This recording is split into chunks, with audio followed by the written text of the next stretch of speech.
day, another dollar. You know what I'm saying? Yeah. Another day, another day.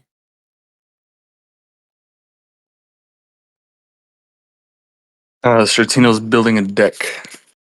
It's like, Bro.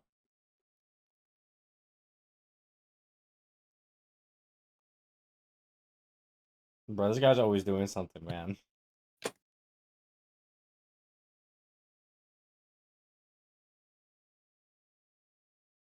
I don't know. I guess we're just waiting for books. Yeah, I guess. Yeah, I gotta get it done by the end of July. He's like slave it away.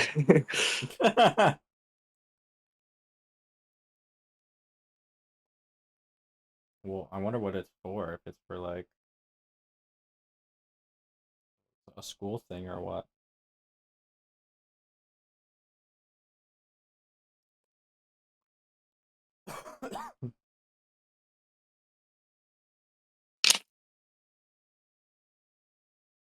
Well, that reminds me, I need to fucking start writing shit for the title tracing stuff, man. Oh,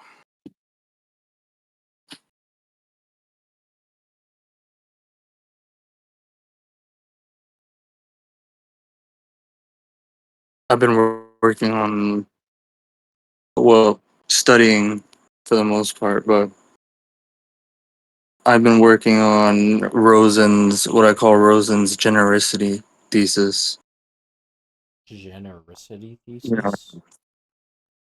yeah, like the claim, like basically that, like like how Turby refers to Rosen about how like the systems that exhibit, uh, like knowing about like perception action are they embody the more general laws of nature than the systems that contemporary physics currently studies, you know?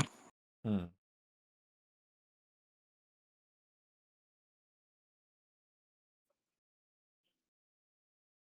Yo, what's up, books? Hello. You, or if I have my phone plugged into the wall, so it's like kind of fucked up right now. I gotta move around and shit. It's like super short trousers.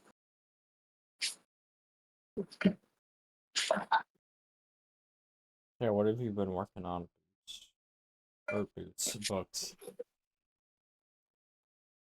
Um, History of affordances. The problem is the more I do, the more. I can only do it in 8 pages. It's the most they allow you to do, unfortunately. Bro, only eight Um, pages? I'm Mm. still an yeah. So Oh, I spend so much time on like the gestaltist and the phenomenological stuff, like that whole thing, that so I don't have like space to write I mean, every if it's like theory of a affordance, school and there's like a thing, bajillion of them. yeah, I Yeah. mean, if it's like a school thing, I don't know. I mean, I guess when it wait. comes to school, I'm just like, all right, bro, I just gotta make a good What are enough paper you so that I can pass. what are you Yeah, studying but in? Like, what are you studying for? psychology, a BA. Undergraduate psychology? Really? Yeah. What's that like? Pretty terrible. I mean, yeah.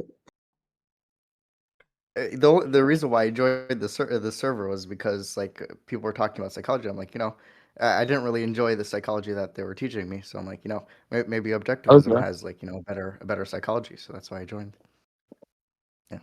Well, I didn't even know. So shit. I mean, before we get into the paper, like, how's that been going?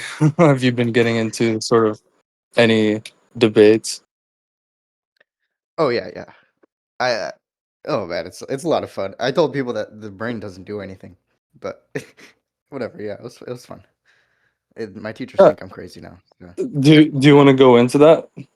Because I think that's interesting, really interesting. Like the Um. debates you've had from like Well, getting what you've basically learned. in the server and stuff, right? Stuff like that, yeah. Stuff like that is so Gibsonian too, because that's exactly what Gibson did.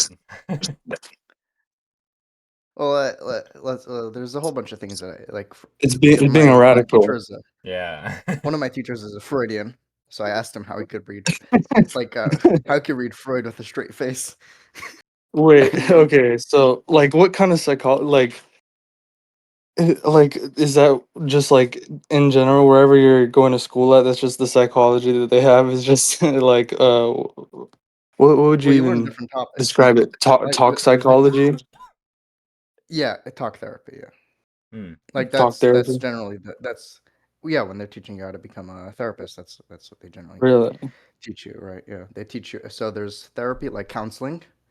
You also learn, like, the biological stuff, and What we had about like one behavior class about science? perception. We learned Maybe behavior. like Oh, we no, learned behavior science. We no. learned I mean behaviorism. not behaviorism. I mean like psychology as the science of behavior, the study of No, behavior. no, No. no. It's all cognitive stuff. What do you mean? Oh man. Well, I talk about how, like, all the textbooks are like Well, out of date and that's not stuff. really. I mean, cognitivism is like still. I like Yeah, they still they're work. they're working in like this is like a different kind of field or whatever. You know what I mean? Like the fucking talk therapy stuff. You know? Mhm. Um, yeah, yeah. I suppose I don't know what you would call it, because, like, the whole idea that Psychology psychology is for just white about women. behavior. Sorry, I had to say it.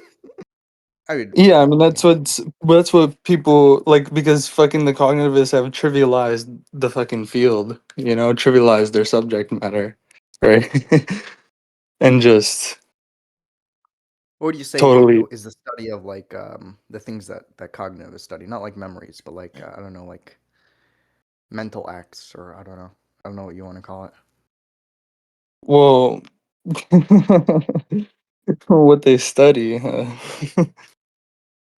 don't really study anything in No, particular.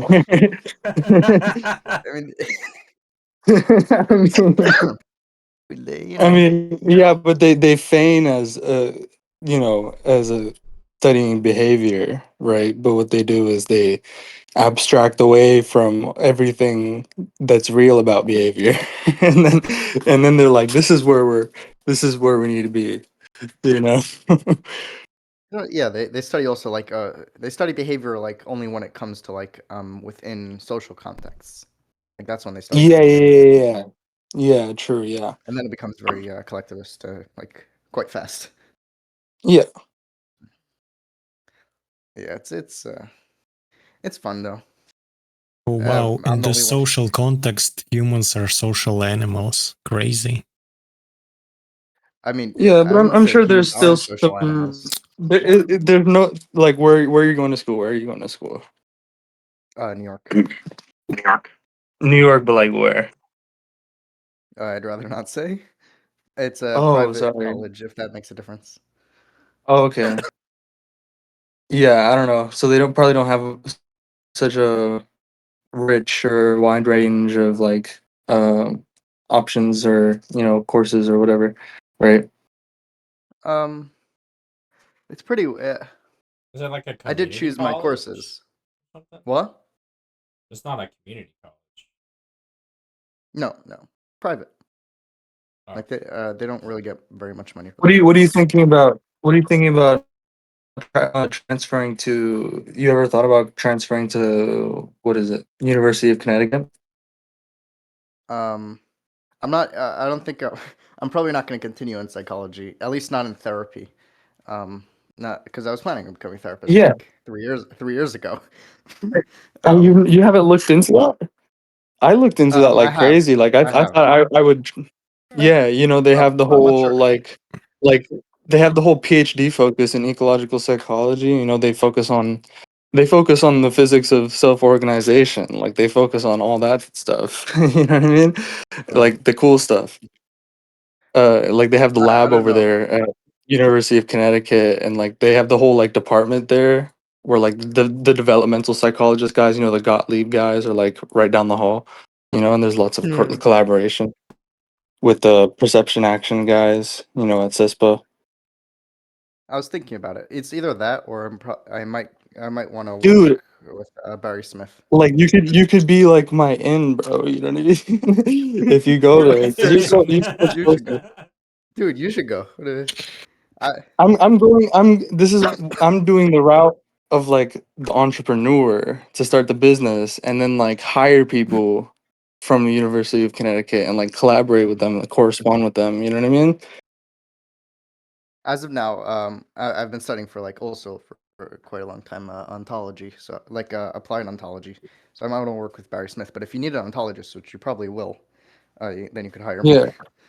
That's what I'm planning on doing. It's also there's it's less schooling. I'm running out of money, you know. So Yeah, but yeah, they have like what is it called? The Rod Swenson Fellowship Graduate Fund. You know, they have all that stuff there at the University of Connecticut, like to help students who are interested in ecopsych, you know, like let me check that out. specifically. And it's really cool. Like that's why I was really considering it. But I was like, you know, like maybe I should, you know, be smart about this, right? Because I wanna like like because the whole path was like I was gonna go there and then start my biotech firm, and I was like, no, I can't do that. You know what I mean?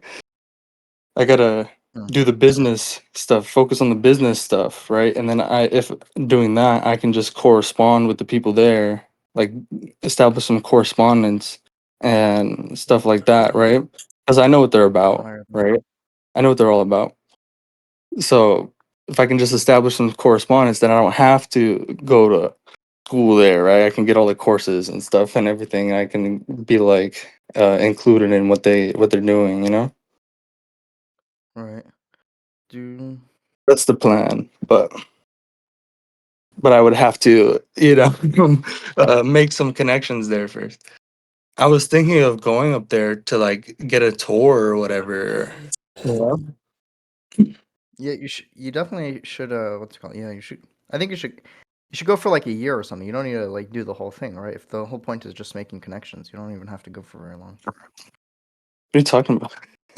I mean, get a tour of CESPA, bro, and the lab and everything. Get like meet everybody there, you know, and establish some connection. You know, there's also Scott Kelso down. He's at University of Miami. You know, working on brain stuff. You talk to him?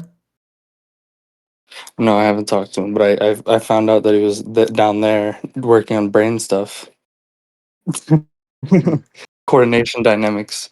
You know, like brain synergies. You know what I mean? Yeah. Yeah. But I'm saying, bro, that like that was a really good like it really looked good like for me, but I had like a different plan. You know, I have greater plans. You know, with the business, starting the biotech firm. You know what I mean? On the business side of things, right? Like the funding, like you know, I don't want to rely on the state, right, for funding. You know, ecopsych stuff. You know what I mean? You don't want to research, you're saying. You don't want to be like a. Mm. Yeah, because that's very unreliable government Well, money. no, I wanna establish like a hub for research in the private like sector, bro, for Private the sector. ecosystem. Okay. Yeah. You know what I'm saying? Like a place where like because you know people who go down that route, right? They don't have Mm-hmm. very many like opportunities in the private sector. You know what I mean? Right. So it's Yeah, just but like scientists are always it looking just for that, you know. stagnates. Yeah, yeah, you know what I mean. It just stagnates. It doesn't spread out, right? It doesn't. You know what I'm saying? It doesn't carried forward, right? And that's what I want Yeah. to do. I want to like provide that, you know? Yeah. Yeah. I want to create Um. that. Yeah, it's like you want the proliferation of the ideas to be reliable. I want it to happen. I want to make it happen. I want to do it. Yeah. Yeah. In entrepreneurial fashion, you know? Cuz I think that's the way to do it. Well, yeah, because the government is I like mean, the and also because I think biotech is like gonna be like the next industrial revolution, you know, way bigger than the last one. Peacock's daughter got into it before you. Oh man, but she's probably she doesn't have the right tools. You know, she's probably just going down the same old track that like the Oh no, biotech she like rejected you. school. Oh, No, oh, I'm yeah. saying the school. You know, like they make you go down basically the just like uh molecular biology, just looking at the genes, that kind of stuff. You know what I Mm-hmm. mean? Like pharmaceutical pathway. You know what I mean? Yeah. And that's not what I want to do, obviously. You want But to make self-directed, self-directed stuff, self-organizing stuff. because it's going to be setting me up with like all the biotech like firms and funding in the area because there's like this huge hub of like biotech firms that like in biotech Where's this? incubators. You cut out for a bit. Yeah, in Progress Corporate Park in Gainesville, there's like a bunch of biotech firms, right? Is Like that there's why this you moved there? building. Yeah, yeah, yeah. It's like right across the street from like the oh my goodness. Yeah, you cut an out. incubator, You gotta, and you gotta get they better have all Wi-Fi in these. Gainesville. Sorry. Oh, sorry. I should have been charging my phone because my phone's on 4%. That's why. Here we go.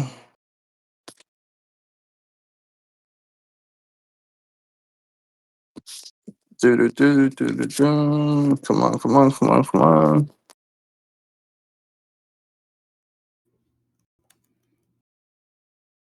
I need to charge my phone. Shit.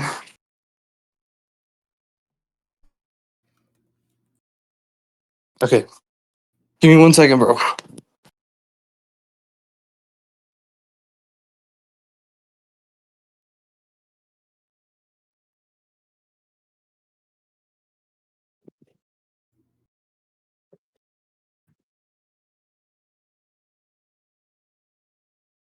Yeah. Okay. Go. Yes, okay. My phone is charging. Is that better now? Yeah, it's better. What you're studying is what it's called. What G would probably call soft psychology or something. I don't know. No, I wouldn't call it so. Uh, Soft psychology? Hard psychology. yeah, gonna make more distinctions. Alpha psychology, beta psychology, sigma psychology.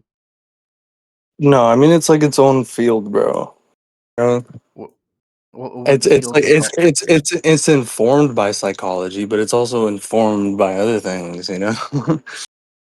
I think Gee, it's that's a problem. hmm? It's therapy, right? That's a field. Therapy or what is it? Psychiatry, right? Yeah. Therapeutic Psychiatry, psychology. not there. Well, Yeah, psychiatry is medicine and stuff. clinical psychology. Therapy is For us, still Clinical still thinking psychology. about what to specialize in. like ecological psychology interests me as a topic, but I don't think I could like go into it as a thing. Ontology interests me much more. Applied ontology interests me so much more. Yeah, but I mean, think about it like this, right? Are you Hmm. going to have more opportunities, more resources going directly into whatever ontology path you're saying, right? Or sort of going into the ecopsych path and then branching out into ontology from there, because there's tons of ways to do that. Like, and there's a lot more. I think it's a lot richer, right? Like it becomes a lot richer doing it like that. You know? I'm not sure what you're saying.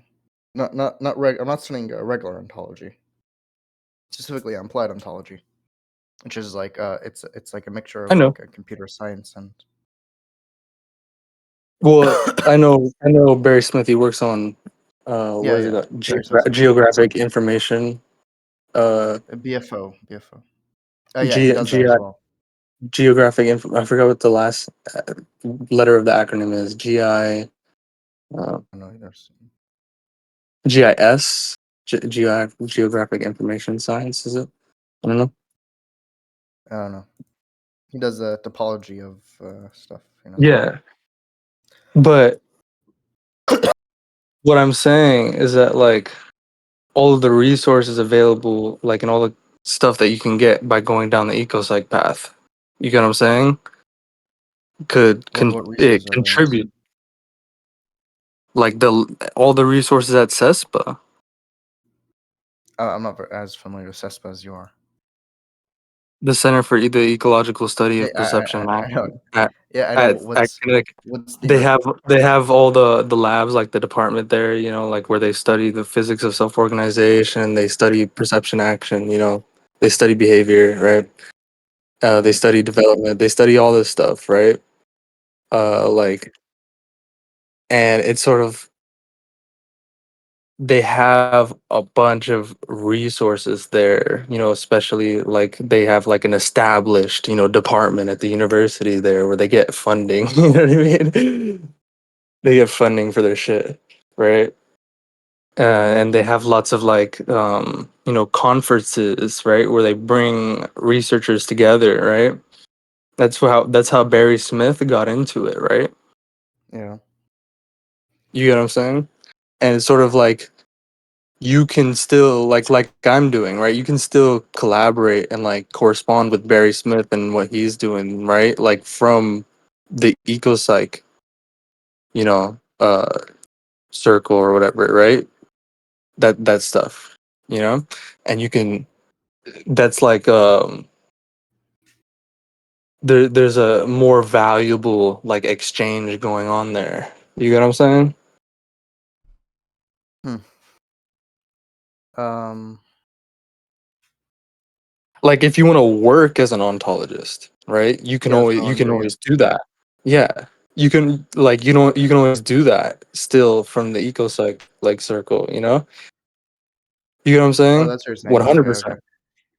Okay. Right. No, no, no. If you want to work Not that type of and work. you would have, Not that type of you know what work. I'm saying? Yeah, but I'm saying Not, you would have a lot more opportunities and resources available too. You know what I mean? And like where's, you know, ontology most needed? Gonna be most needed, right? It's not gonna be in computer science, I don't think. You know, that's where it's needed now. That's where it was needed, right? But that's where like I said, it's you know what I needed mean? for Computer data. like I say, you know, like yeah, data, but like data for what, right? It doesn't matter for what. It's needed for anything from AI to just big No, businesses but yeah, but or any business.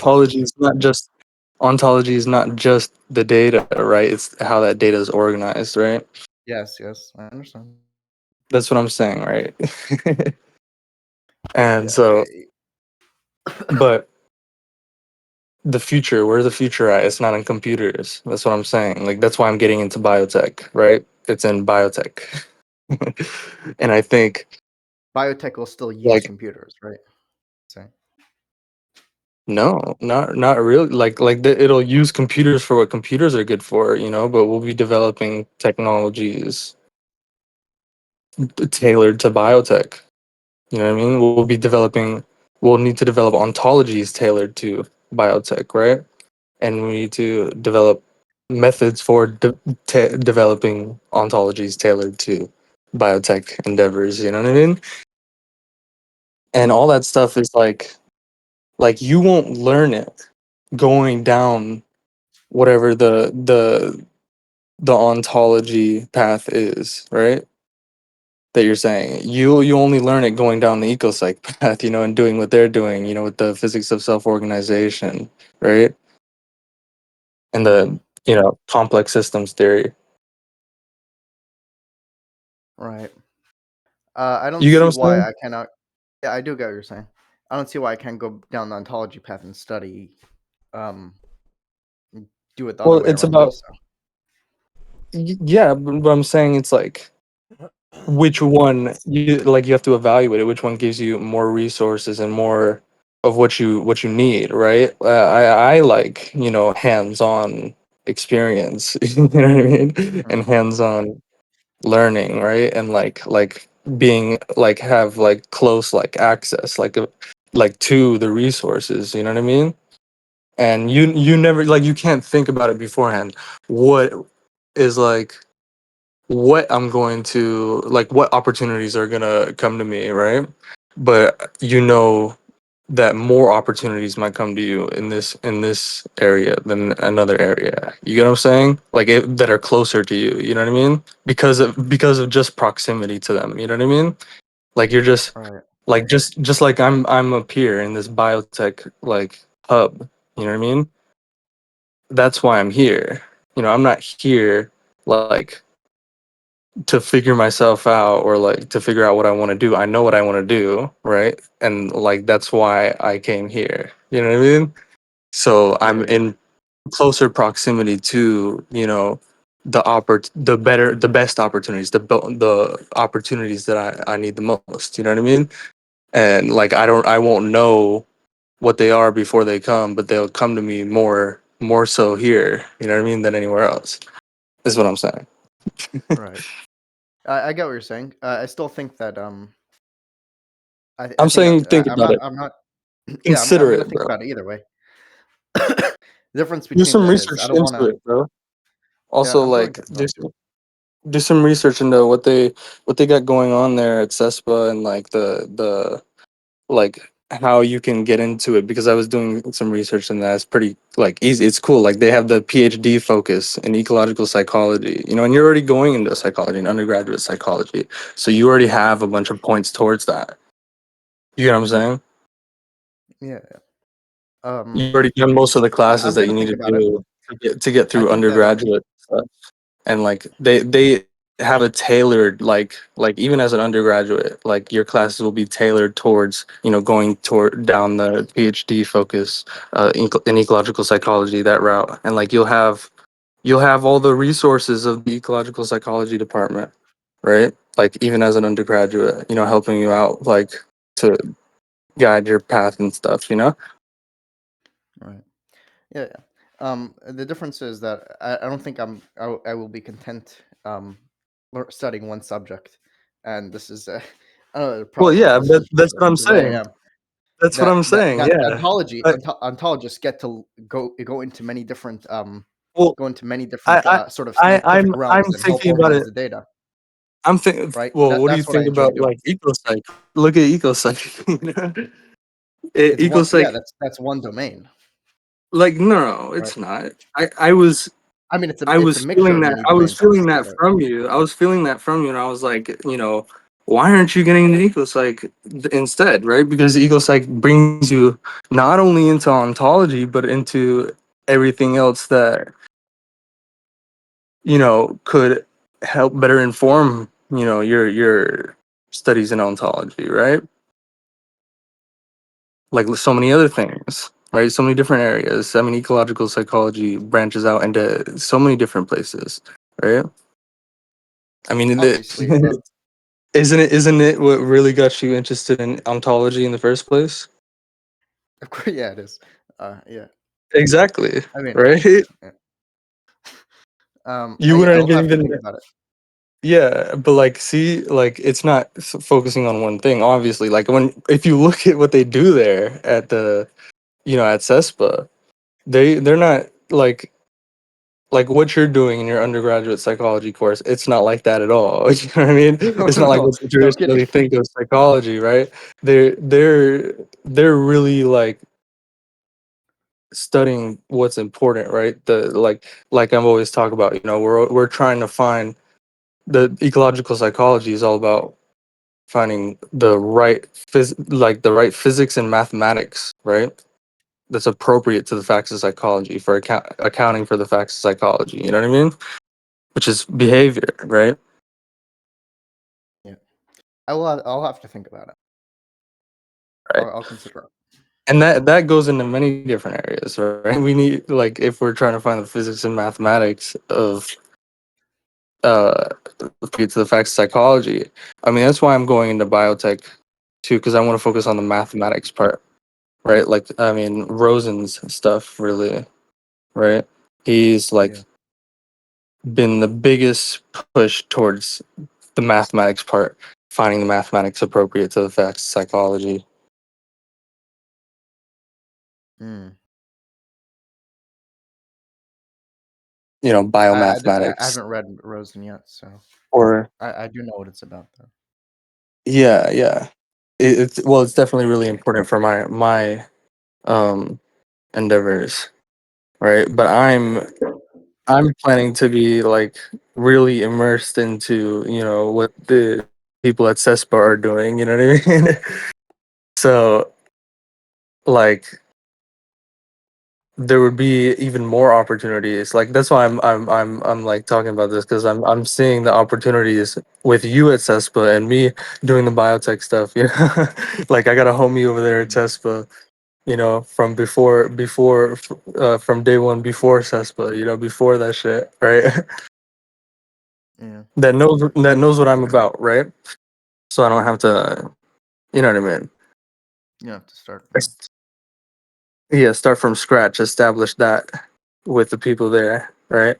Because that's the plan. Let me. But then Uh, there's more opportunity. There's more opportunities for you, right? Think of it like I'm thinking like an entrepreneur. I mean, you know, it's a business uh thing. You know what I mean? There'll be more opportunities for you because I'll be like, bro, let's make some money. You know what I mean? It will ultimately depend because if I do this, I may have to take off like yeah, it's gonna it depends on It's like, the dude, grind. we're gonna make some money. You know what I mean? Like Barry Smith, he tries to find like ontology work, you know, and like the biomedical sciences and stuff. You know what I mean? Yeah, he does find work. Like There's a lot of work yeah, yeah, for yeah, ontologists. right. Yeah, of course. But like, I'm It's saying, only job do you philosophers. what do you right? Like, what do you want to work on, right? Like, do you want to work on like I don't know. I'm really passionate about biotech, bro. You know what I Yeah, mean? I know. For I don't know obvious reasons, right? Yeah, I barely know what biotech is, so there's that. But I think I don't need to work on like a specific thing. I want to work on a variety of things. That I think is the main thing that Right. attracts me to ontology. I don't want to be stuck in one thing, and ontology seems to be something that you can sort of move That's what around. attracts me to. That's what attracts me to ecosec. That's what attracts me to biotech. You know, I'll be the remember, I marketer. mean, yeah, like Rosen says, you know, the living Everybody. systems, right? Yeah. They embody the more general laws of nature, right? So it takes you into more areas, more things, way more like it's like, oh man, there was such a good fucking um so good what he was saying, bro, about like how the richness of like the field, like there's, you know, oh yeah, here. Look at this, bro. I have the I think I screenshotted it because it was so good. Let me see. Yes, yeah. Look at this screenshot in VC text. Hold on, dude. Better. Oh yeah. Mhm. Putting this as- If you believe it. Everybody in the server is gonna have a job that's pertaining to this plan. Well, I wouldn't do it just for G. Do it for No. myself. No. Well, I'm trying to give him reasons, not like other reasons. You know, I'm not. I Yeah, wasn't I know. saying that Yeah, at yeah, all. yeah, yeah. Yeah. Yeah, I know. Mm. But like, I'm just saying stuff like that's like hard to resist, you know? Because I mean, I think it is very important.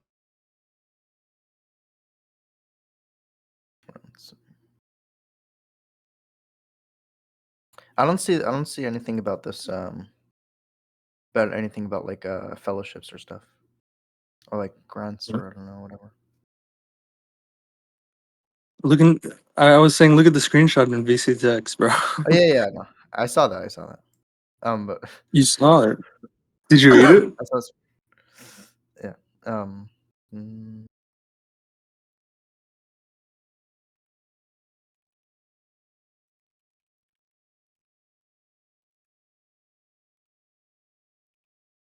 hmm, I did read it. No, I read it. Um.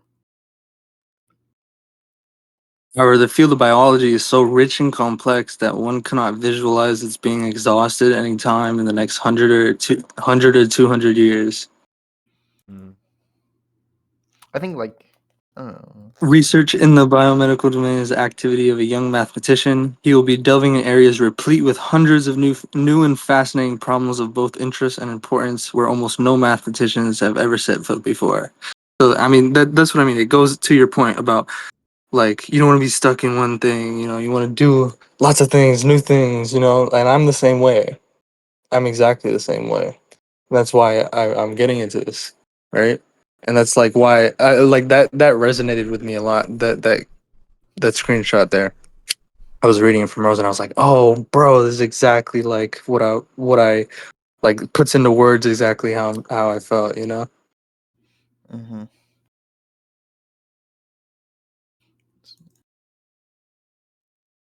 Frozen the goat. And that's what I was trying to tell you. Like, what do you want to work on? You want to. I know, like, you want to do things, bro. Like, like many, like that's what you're saying. You know what I mean? You don't want to be stuck. You don't want to feel stagnated. You want to push. You know the boundaries, right? Or whatever they say.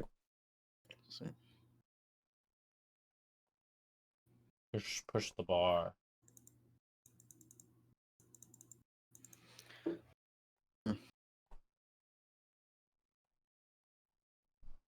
So you're looking at University of Connecticut stuff. Yeah, that's what I'm looking at now. Yeah. If you, I don't know, if you search CESPA Yeah, I'm looking into funding and support right now. here on CESPA, you see the Rod Swenson Graduate Fellowship Fund. I don't. Oh, did he send it? No. Can you send it? Because I don't see it.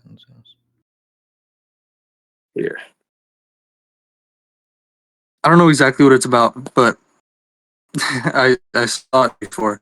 But there's other stuff, like if you look on like University of Connecticut, the PhD focus for ecological psychology, like that whole thing there, like they talk about like signing up for it and like all like the aid for it and all that stuff. Yeah. Like on the, I don't know if you. There's FAFSA, like all things. Could probably get that. Um, Yeah, I mean that should cover the whole thing, anyways. I mean, I have that same like FAFSA kind doesn't cover. FAFSA doesn't cover everything. it covers everything for me, but Oh um, yeah, it really doesn't for yeah. me. It covers like it covers a large part. But I still like that's why I have a day job. So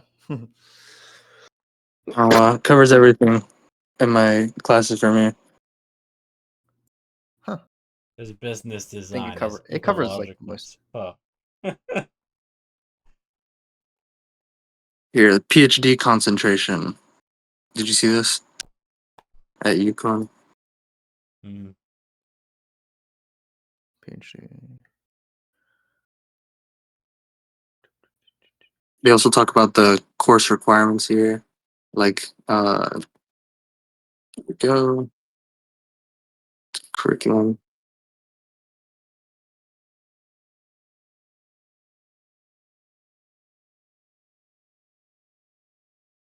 Let's see what the. You see the core requirements are really cool. Like Introduction to Nonlinear Dynamics, Advanced Nonlinear Dynamics, Introduction to Cognitive Systems, Developmental Systems, Applied Time Series Analysis, Introduction to Complex Systems, longitudinal data analysis. You see, there's like lots of stuff that'll be important for your work in ontology. You know, Yeah. Um. like super important. Because I mean, it's like it's a really key part of ecological psychology is getting the ontology right. You know what I mean? And understanding ontology,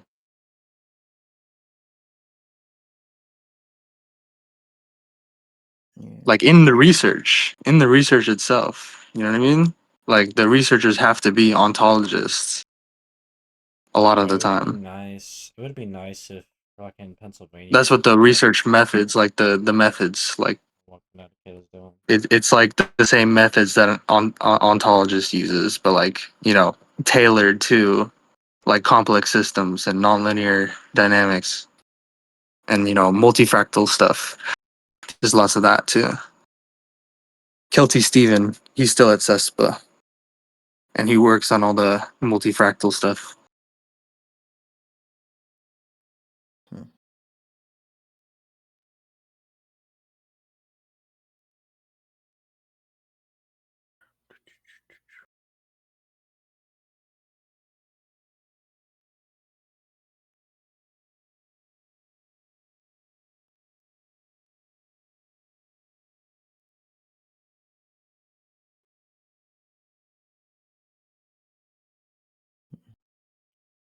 They have a neuroscience department at UConn.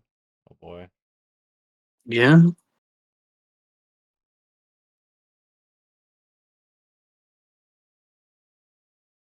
I mean, obviously, of course they do. The developmental psychology and the ecological psychology guys are like homies. Yeah, Oh, really? which developmental theory does ecological psychology, agree with? Is it Probabilistic epigenesis. DST? Yeah, Oh yeah, yeah, probabilistic DST. epigenesis. Yeah, Yeah, it's developmental a system dynamic system. theory. Yeah, Dynamic yeah, system. No, it's not dynamic. developmental systems theory. It's dynamical systems theory. Like, give me a second. No, they're all about developmental systems. I don't know. I mean, it's like it's definitely it applies like nonlinear dynamical systems theory. Yeah, I think what's blah, blah, blah, blah, who's a scientist? But they're homies with the ecological psychology guys. So they're like there's a lot of exchange there with the thermodynamics stuff and all that stuff, and like the perceptual learning stuff.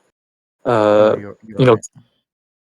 yeah, Kelty Stephen, he he started in the developmental psychology department, right?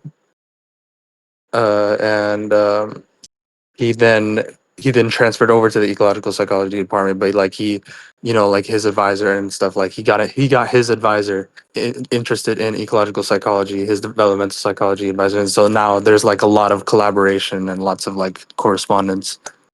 They're right down the hall Mm. too.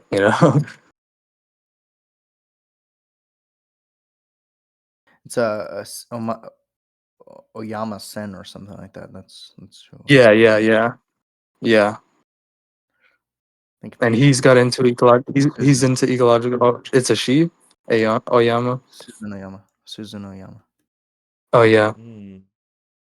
there's another Oyama that's a he, but both of them are like the development. Both of them are in developmental systems theory stuff, but they're both like and they're into ecological psychology now too. Because of this exchange, this integration. Turvey has papers incorporating probabilistic epigenesis, developmental systems theory. They're confronted by Yeah. the ecopsych guys all the time, and they're just like, man, these guys are spitting. Oh, and also the language and cognition guys. I think some of them are cool with the ecopsych guys. Hmm. and the social psychology people. You know, the ecological psychology guys are like the center. You know, so they're like the top dogs. Probably like the only. It's like their only place, though. No, probably. Yeah, I mean there's a lot of them at Cornell too. Um, but this is the only place with a like a PhD concentration in ecological psychology. So that even as an undergraduate, you see there's courses that you get that are tailored towards Yeah. your the program. So like you'll be taking classes. Like if you sign up for the concentration, as an undergraduate, you'll be taking classes in like nonlinear dynamics and like self organization, right, and all that If I stuff. would have known that, I would have. If I would have known that, I would have gone there because they also have like a.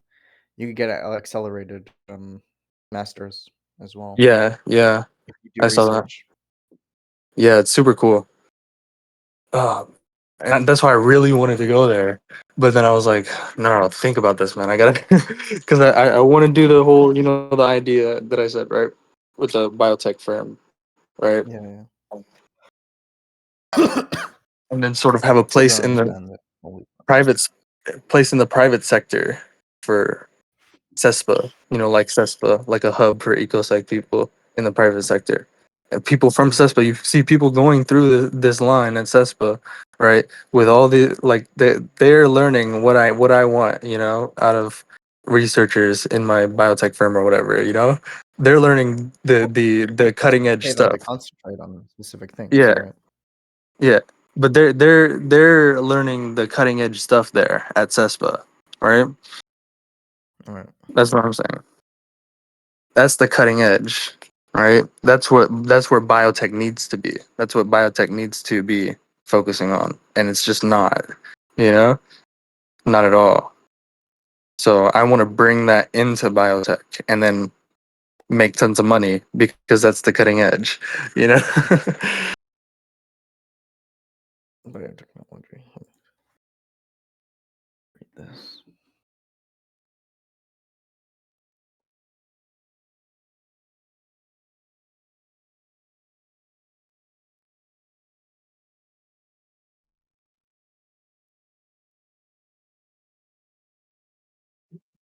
Now they're mostly like concentrated on genetic engineering. You're saying, Yeah, which is but think about like in Intro to Ecopsych they have that they talk about the plastic eating bacteria and the plastic eating fungus, that evolved mm. to eat Oh, so you plastic, could put right? that in like It, huh. they evolved a whole novel form of metabolism, right? And you can't do that with genetic engineering. You just can't get a novel form of metabolism with genetic That, engineering. That's that's the actually limit. really That's useful for like environmentalists. I'm sure yeah. environmentalists would be willing to pay But for yeah, well, genetic. yeah, the person who understands, the person who sort of solves, how to uh cheaply and like reliably, like you like get this stuff right, like from this, like understand how this new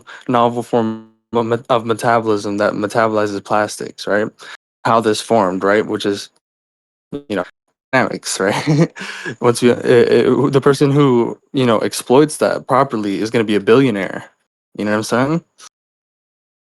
right. Who the person who what's it called, markets that, you know properly, right? Yeah. And there's tons of people trying to figure it out. You know what I mean? Hmm. I do see the potential in it. Oh yeah, I mean it's in every area, bro. In every area, there's like, uh, you know, like industrial, like materials and stuff, like stronger and cheaper materials made out of like mycelium. It just grow, like it's just grown. You know, instead of, it's Eliminating like metal. with biotech. With You know, amputations and stuff, no? yeah, Like yeah, fake yeah. limbs.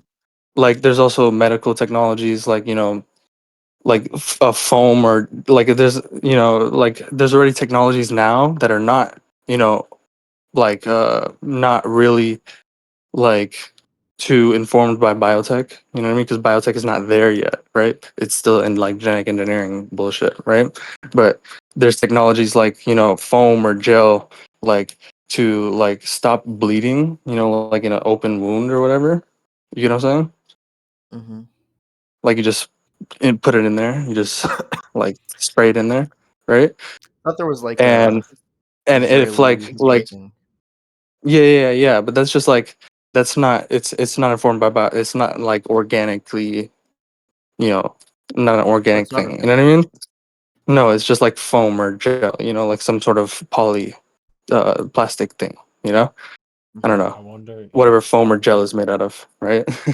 But I'm like if biotech innovates in that area, right? Biotech can obviously innovate in that area, right? I mean, it's a living, yeah, like the person with the yeah. womb is a living thing, right? The person with the wound, right? Womb. Uh, It could grow a wound, womb in someone. yeah. But you get what I'm saying, right? Yeah, yeah. That's one cool thing. I mean, like, but one of the big Tissue things, right, reinforcement. is that in with self organization, right? I mean, well, what I want to get into, what I really think is interesting, is like uh yeah, like biological like engines. You know what I mean? Like living engines, Hmm. like growing like engines. You know what I mean? Like plants are so much better, so much more efficient at extracting, work from solar radiation than solar panels, right? Hmm. Mm,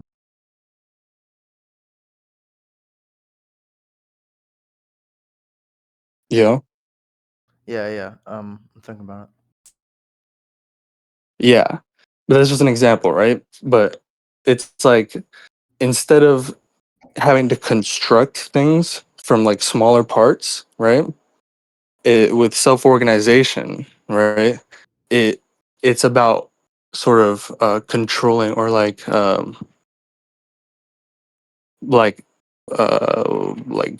doing with the thermodynamic potential, the larger potential, like the and Bernard convection instability, right?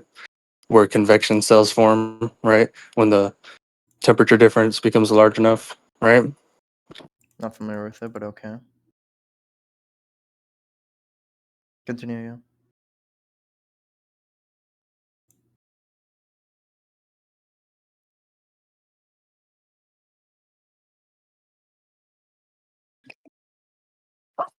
You're not familiar with Bernard convection at all? Nope. Rayleigh Bernard convection. Search it up. Give me a second. I mean, I've explained it so many times. How did you not? How did you not ever hear me explain it Not before? to me. Not to me. And Yeah. I mean, basically, the idea is like, I mean, Have you read any it's. Swenson? I read I can one paper explain. from him. Well, yeah, it's in that Hugh paper. Swenson? Even yeah, like he mentions it in every one of his papers. Yeah, he mentions it in every one of his papers, so you couldn't have missed it. I don't. I see a video of this thing.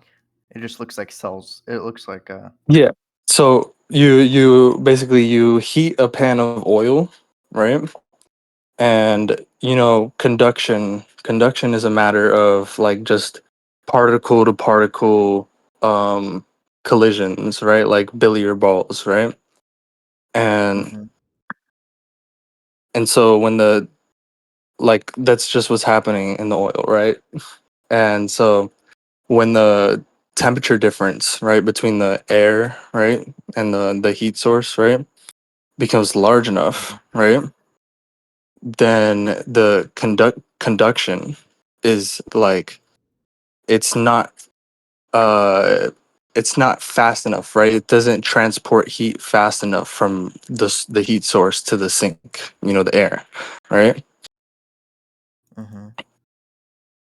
Right, like this whole situation couldn't exist unless it was minimizing this so fast enough, right? Like the it would just explode. I don't know. Right. Right, right, right.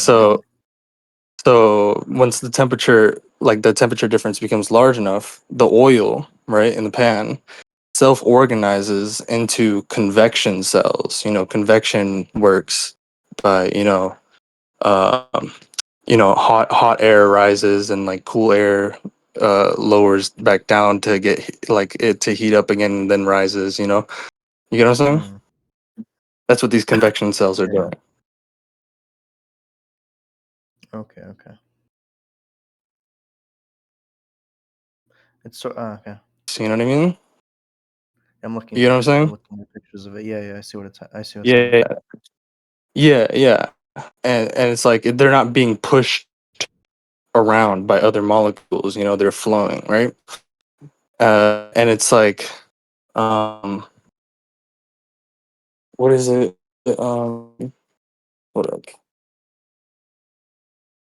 Uh,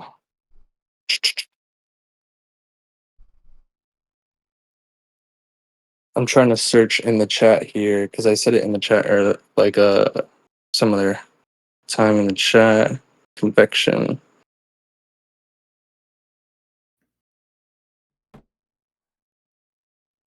Yes, here we go. Right. Yes. Conduction is at the level, the spatial temporal dimensions of 10 to the negative eighth uh, centimeters and 10 to the negative 15th seconds, while the convection cells are at the level of centimeters and seconds, many orders of magnitude greater. If scaled very roughly to human size for the conduction regime, then the convection regime would be many times greater than the circumference of the Earth, persisting over timescales greater than the 4.5 billion years of Earth's evolution. Wow.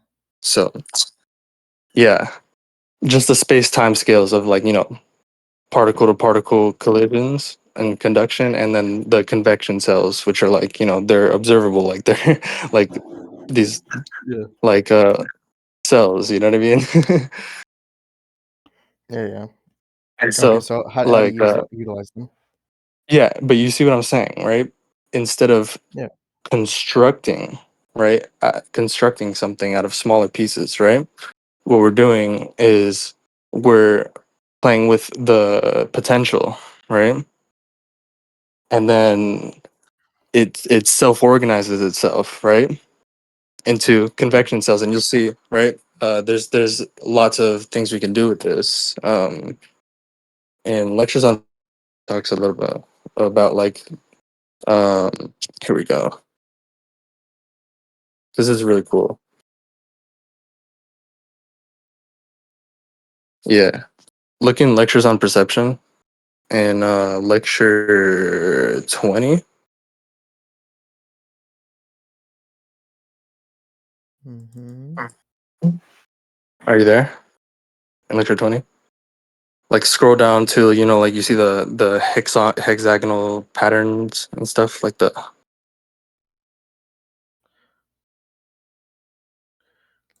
20. yeah, Yeah, the lecture bacteria, 20, lecture 20 section 1.5. the origin bacteria, The eukarya. order No. order produces entropy faster than disorder.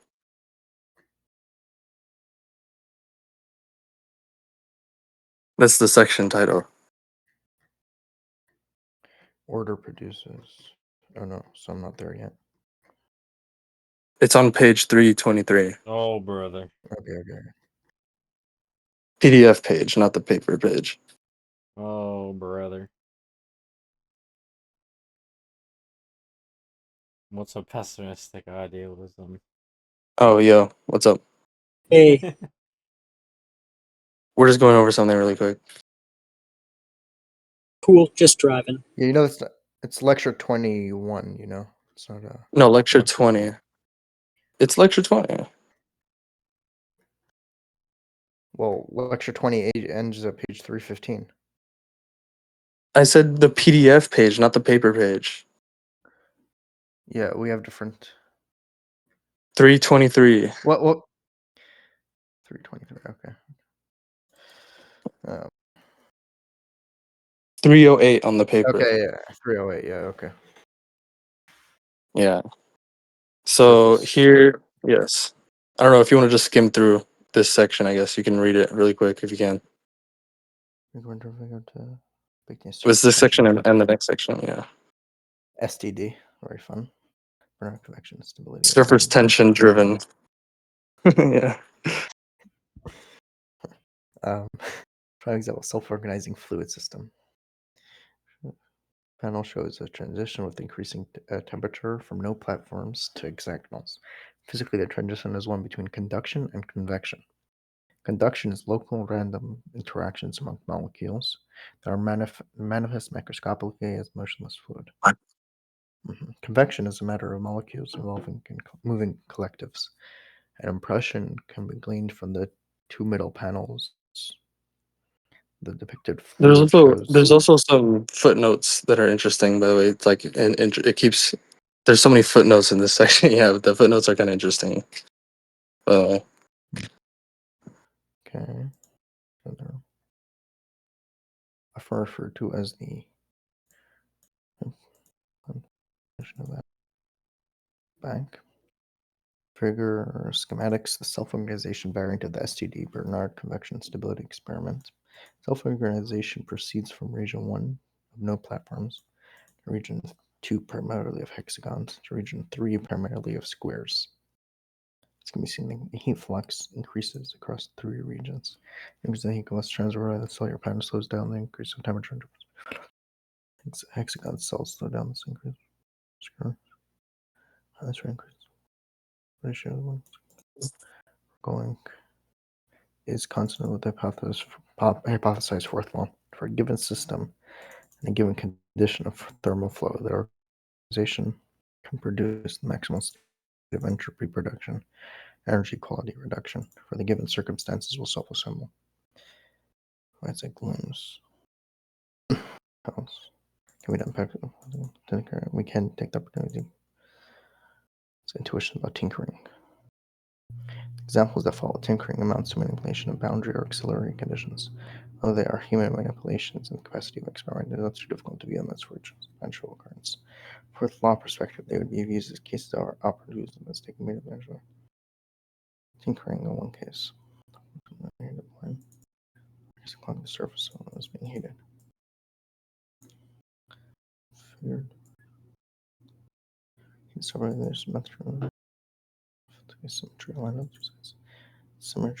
symmetrical case, the fluid. It's really that recirculation. In a symmetrical case, there's an addition, lateral flow, storm base.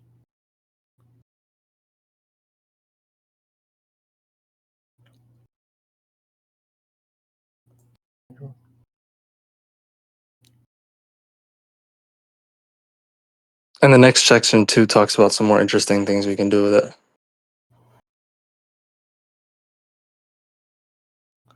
Period of oscillation from the full spectrum into one variant condition.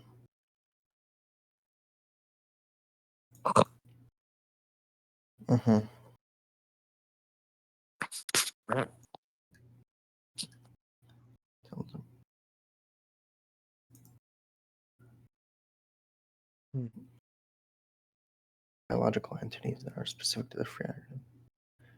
Today's perspective metabolism, how sources harnessed.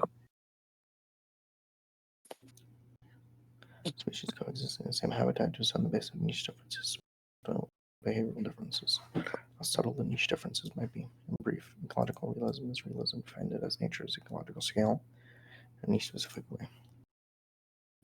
In definition, elaborates earlier deliberations in the present section.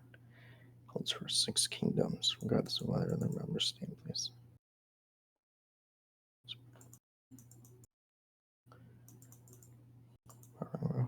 Later range of energy sources. Just answer without things for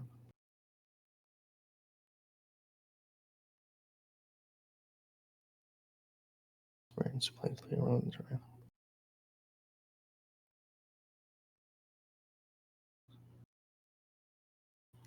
Someone who has thoughts, such rules that are statement in question. Oh, this is your name.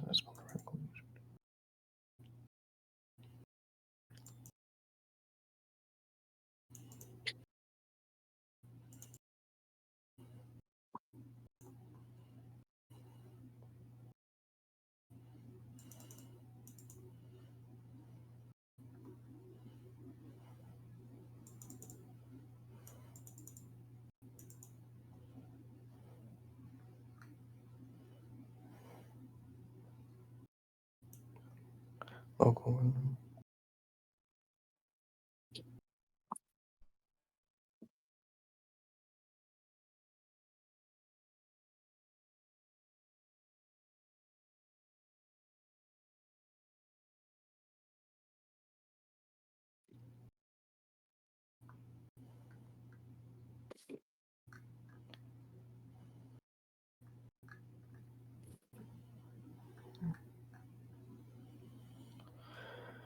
Interesting. Okay. And you read 20.2 as well? The ecological realism. What? The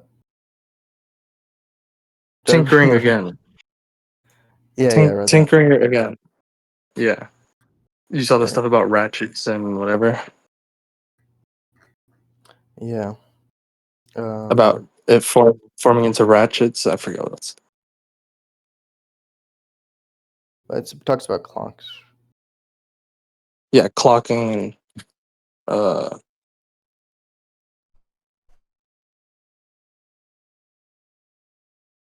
fluidic ratchet. yes. Local structure, the thermally driven interaction with the asymmetry of the local. Yeah. You see, like, you can do some very cool stuff. Yeah. And it's like, it's starting to sound like you can make an engine out of this. You know what I mean? and think about it like this, right? Like, in mechanistic terms, right? This would amount to designing a structure, right? Other than the pre-established structure organization, right? Well, this would well, no, okay. I'm reading something here. Hold up. This is right. Yes, in mechanistic terms, this would amount to, basically a new structure other than like a novel structure other than the pre-established structure, right? Like in a mechanism, a mechanism needs a pre-established structure from which the mechanism entirely follows from, right? But in mechanistic terms, this would amount to an entirely novel structure forming, right, during the progression of the mechanism other than the pre-established structure, right? So it's It's like something that a like mechanism one already can't do. exists. I'm saying it's something that a mechanism can't do, like a machine can't do, right? Yeah. You get what I'm saying? How, like, a fluidic ratchet formed during the progression of it, right? You saw that? Yeah. And just think, then generalize that. Think of the possibilities, right? Of living engines, right? Self-organized engines, right? Non-mechanistic engines, non-mechanical engines, right? We already have non-mechanical engines with, you know, uh, electromagnetic engines, right? Yeah, we probably have, we have water engines. I don't know what they're called. I forgot what they're called.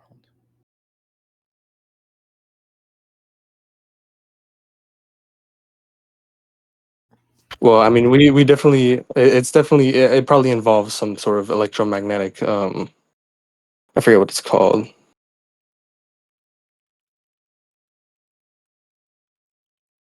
But, the guy who studied, who fucking discovered electromagnetism, he made an engine out of it.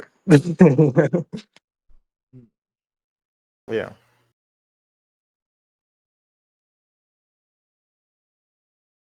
And that's a non-mechanical engine. But I'm talking about, like, living engine. That's still, I mean, it doesn't like the electromagnetic engine, it doesn't work mechanically, but it's still constructed mechanically. You know what I mean? All right. Like a living engine is not something that you would construct. It's not something you can construct. You know what I mean? Right. You have to allow it.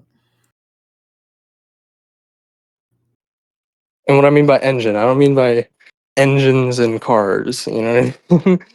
uh, I mean, we could probably do something like where we have, a living engine and then a mechanical engine that sort of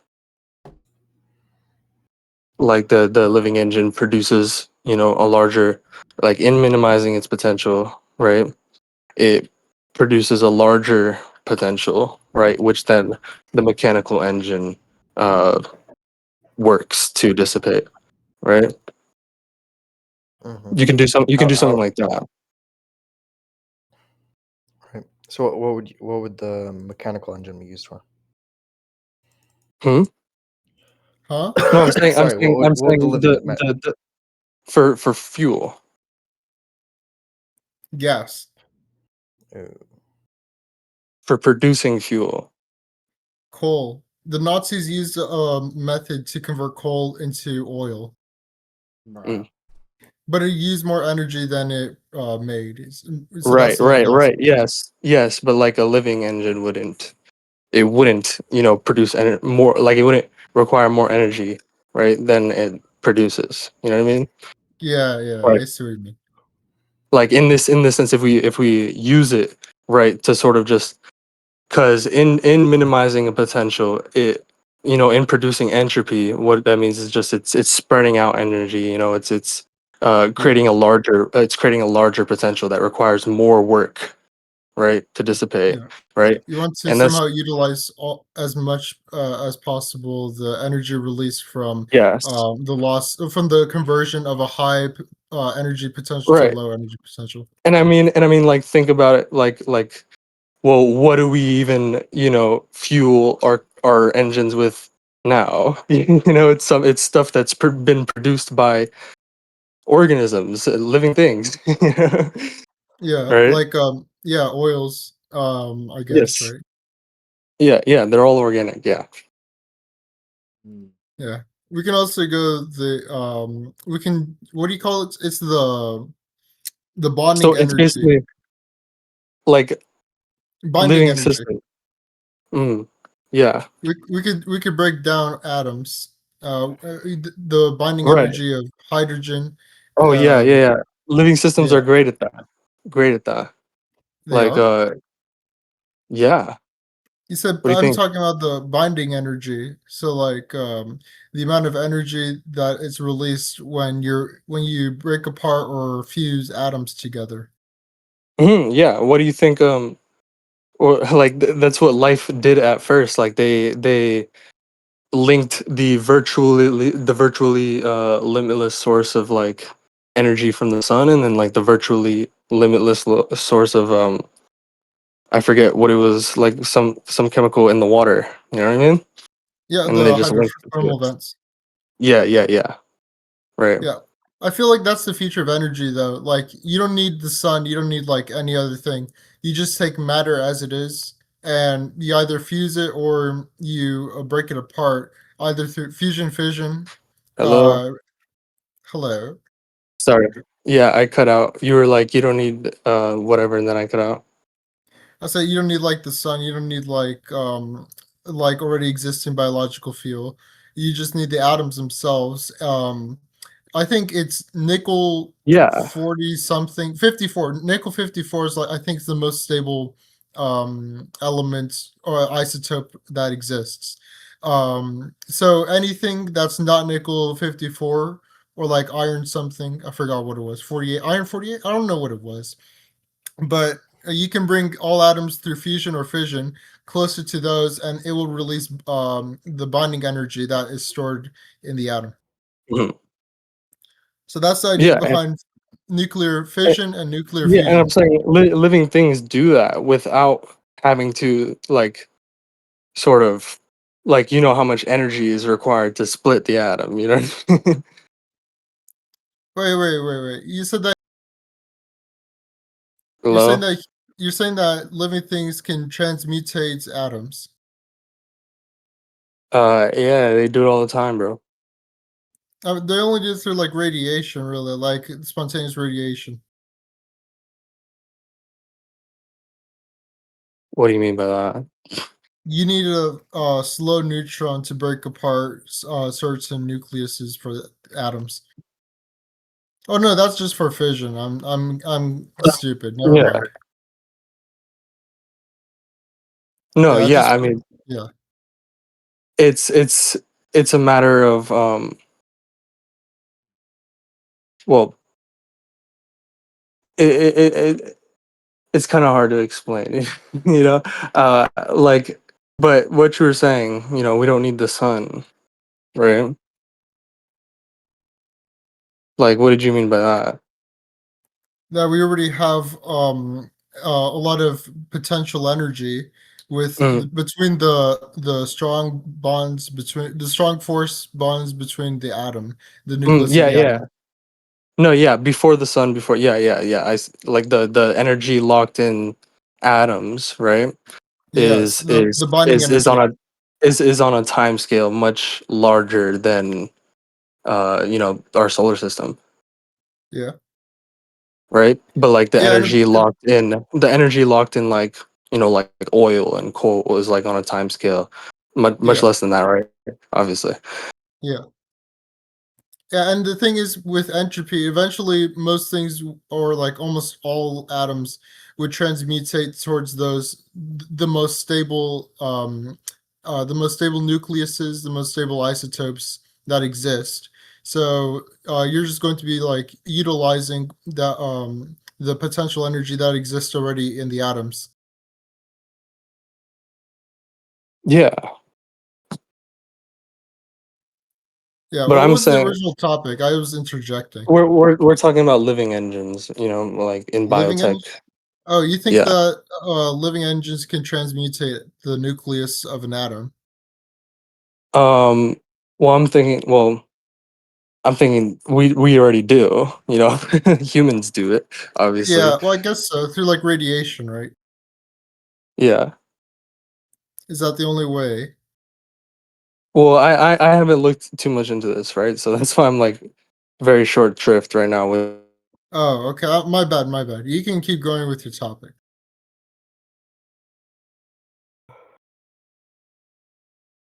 You there, G? Hmm? Ether G? Oh no, I said, are you there, G? Yeah, I'm here. Sorry, was I cutting Okay. out? Yeah. I don't know. Yeah, you kind of cut out there for a second. No, yeah, I've been looking into like the physics of self-organization, right? And basically Yeah.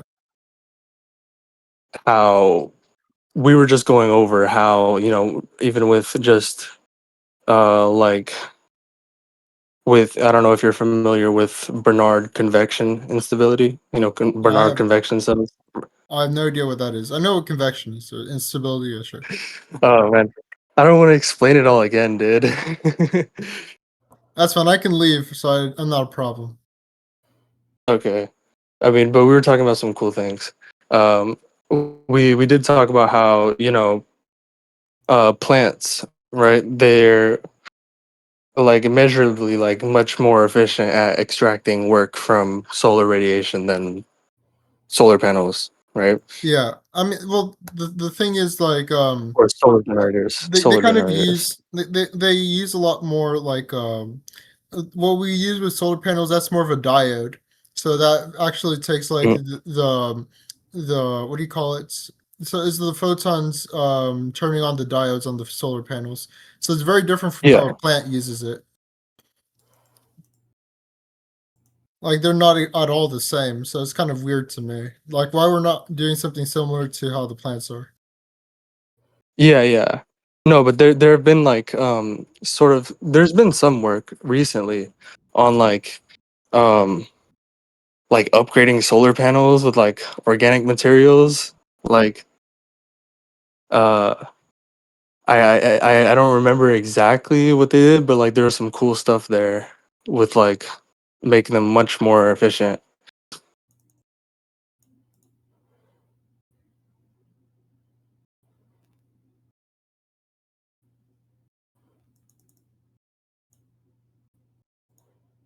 Did you hear me? Did I cut out again? No, I heard you. It's okay.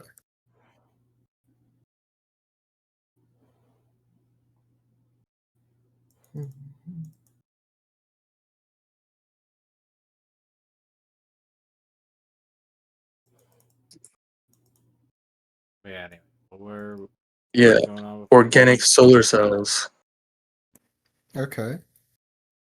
And how did they rather work? Did than they? rather than traditional inorganic silicon. They're using carbon-based polymers and molecules. Okay, I thought they'd be like putting chloroplast or something like that. Yeah, I saw some stuff about that. There was some stuff about that. But like I just searched right now, like what just this is just what first popped up. But there was some stuff about that I saw before what you're saying.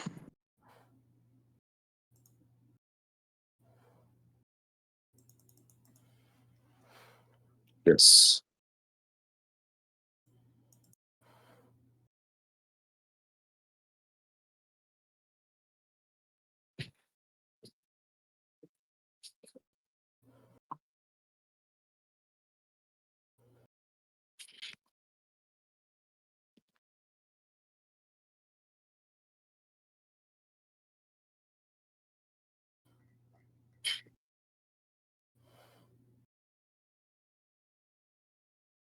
nope. What is book still here? Yeah, so Oh, much. books. I'm reading. So, yeah. For other crayfish guys. What are you reading? Stuff about CESPA. Oh, cool. So you read that Bro, stuff there about are you the gonna convince Bernard me to Convection, right? Yeah, yeah. Right. So yeah, but you can see sort of. I mean, that's just like a teaser of like what I think like is possible. You know, Right. and that's really the key, man. To the next revolution in industry or whatever. I mean, in every industrial sort of revolution, it's been innovations in engine, Hmm. and energy. Yeah, and conservation of energy, no? Hmm? Conservation and dissipation of energy. Energy dissipation. What? Like, is it just concentration? Like like keeping more energy, no? Potentials are dissipated, not energy. I'm Potentials are still is like thermodynamics. it's like entropy refers to the availability of potentials. So it's like the second law. Energy doesn't change, right? It's not the motive factor. It's not like energy is neither gained nor lost ever. You know. Right. So it's just the geometry of energy. That's what gets dissipated or spread out, right? Or used up. Mm-hmm.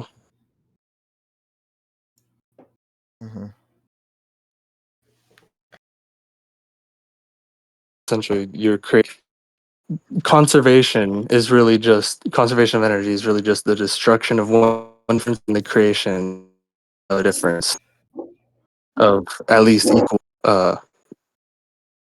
energy. Right. Yeah. Yeah, so it's like the energy's changed, but it's not gained. Yeah, it's changed forms.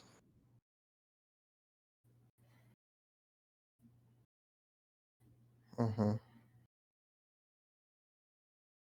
Yeah, I man. still have to read up What my what else are you thermodynamics. reading? Yeah, it's all good. I have barely any clue. What I've been reading. But you you I've been you reading. you kind of understand. You kind of, I mean, did you understand the explanation I gave of the Bernard convection stuff and like the Yeah, like yeah. the I feel like I I feel read like it. that. I gave it as simply as possible.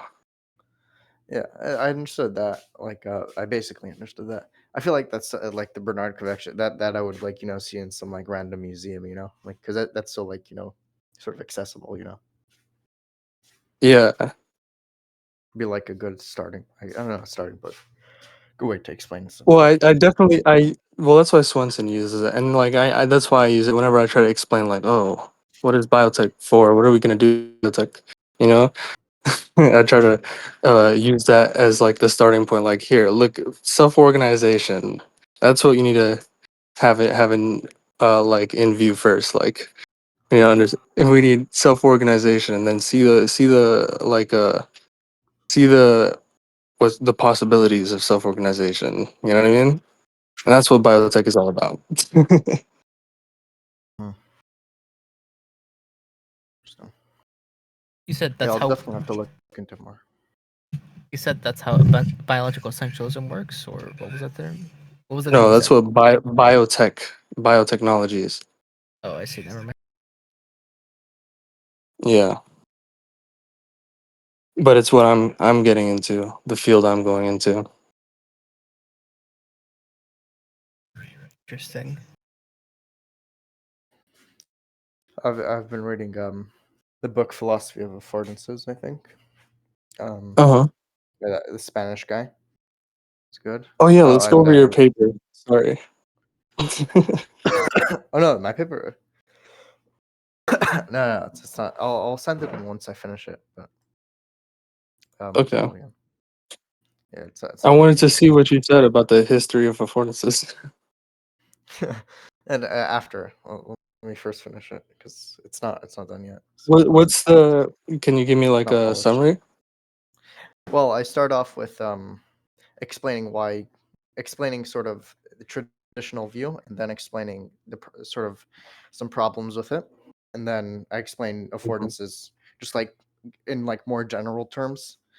Sort of, you have to explain a whole bunch of concepts because you have to start off with explaining how perception is for action, like how perception and action are in, like the same thing. You have to explain direct perception. They're not the same thing, but you know what I'm saying. The organism and environment stuff. You have to do all that, and then you could sort of Mhm. get out affordances. Then then I go back and explain some phenomenology and Gestaltist theory on on um, on demand character and stuff like that. And then Mhm. then there's this Eleanor Gibson paper, which talks about the functionalists. I think Dewey and stuff like that, and their their effect on Gibson. So I added that as Well, well yeah, because I didn't know that. that was through Holt. That was through Holt. I think. Like if you're missing Holt Turvey, in there, But Thought are it you was missing Holt? functionalist too. I didn't do the whole thing. I didn't I write mean whole. I that's just did very the important. I did the Gestaltist because Kurt Kafka and Lewin have You have my that's like notes, right? that's You have organism environment system. No, right? Or I think so. you have I the mean, I have you have the your obsidian vault. I have your vault. Yeah, yeah. Yeah, yeah. So Is it there open somewhere? that. Open the organism environment system note and search constant function. Give me a second. This is a very important point. This is a very important point. Like how in Gibson's sort of like where he got the concept of affordance from, and it's not really talked about by Gibson, you know, but it's Yeah, he like didn't. understood. No, like he doesn't really talk about like too much, but like Nonica, like and Harry Heft, they really talk about how like oh yeah, Gibson got this from Holt. It's very obvious in Kurt Kafka and Lewin. Like I think they're much But more it's very they're much more they're very explicit like about it. without Holt. Holt was Gibson's like advisor, Gibson's teacher, Gibson's professor or whatever.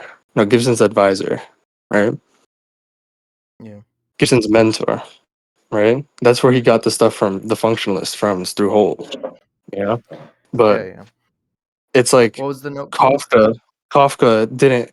It's like an organism environment system. No, but Kafka is like when you're just looking at Kafka, you're missing what you know Holt contributed, and that was the very key.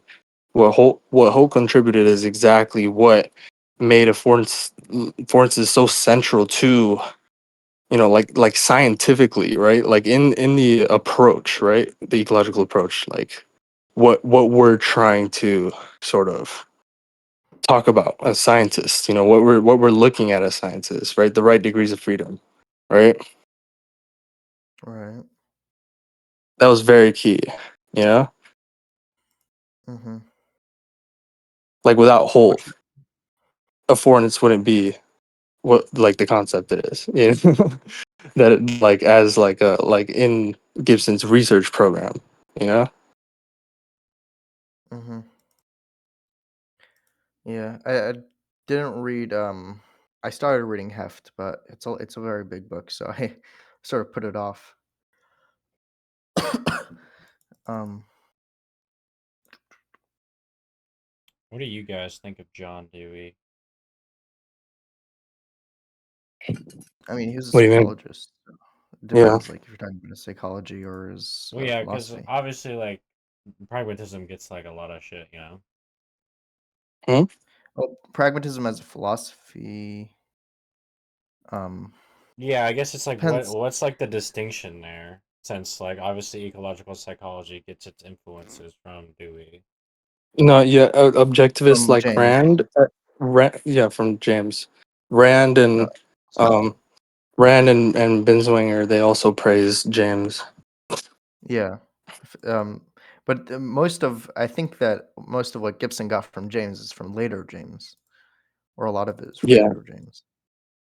Like, not because the principles of psychology is like earlier yeah, on. not so much Dewey. You know, Hmm. Yeah, Dewey wasn't like, his he wasn't as focused on that. He was more focused on his education stuff. yeah. And obviously, we disagree with Dewey on that, and like Yeah, ecological psychologists do too. Yeah, yeah, and like all the truth stuff. I don't really yeah. think William truth is James. important at William all. James was the psychologist, really, Yeah, Hmm. so on that he's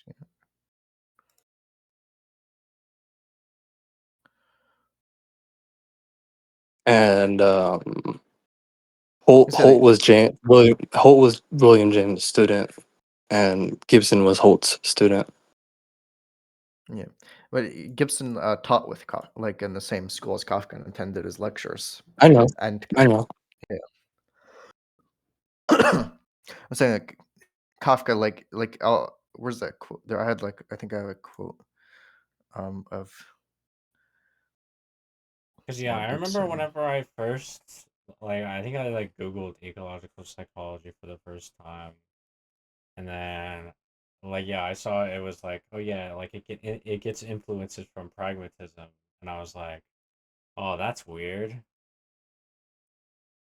Like from the emphasis on behavior, I think that pragmatism, but I don't think it also says that it Yeah, gets influence from behaviorism. I'm saying so. It's yeah. I mean, Gibson gets influences from lots of places where he doesn't. It's like critical, more critical. He doesn't agree with them. He's just like, well, he's like his influences are. He's like he's trying to see where they went right and where they went wrong. You know what I mean? Hmm. Like where they were almost close to this idea. That's right. You know what I mean? Like they were so close. Yeah. This is what they needed to do, right? This like Gibson's like whole approach is entirely novel. You know what I mean? It's not just like behaviorism 2.0, not even Yeah, close. it's not behaviorism plus pragmatism plus this plus that. Yeah, no, it's not. Not at all. It's entirely novel.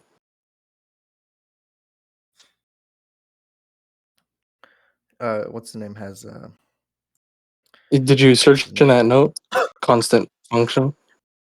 Oh, I forgot what I was searching in it. Control F.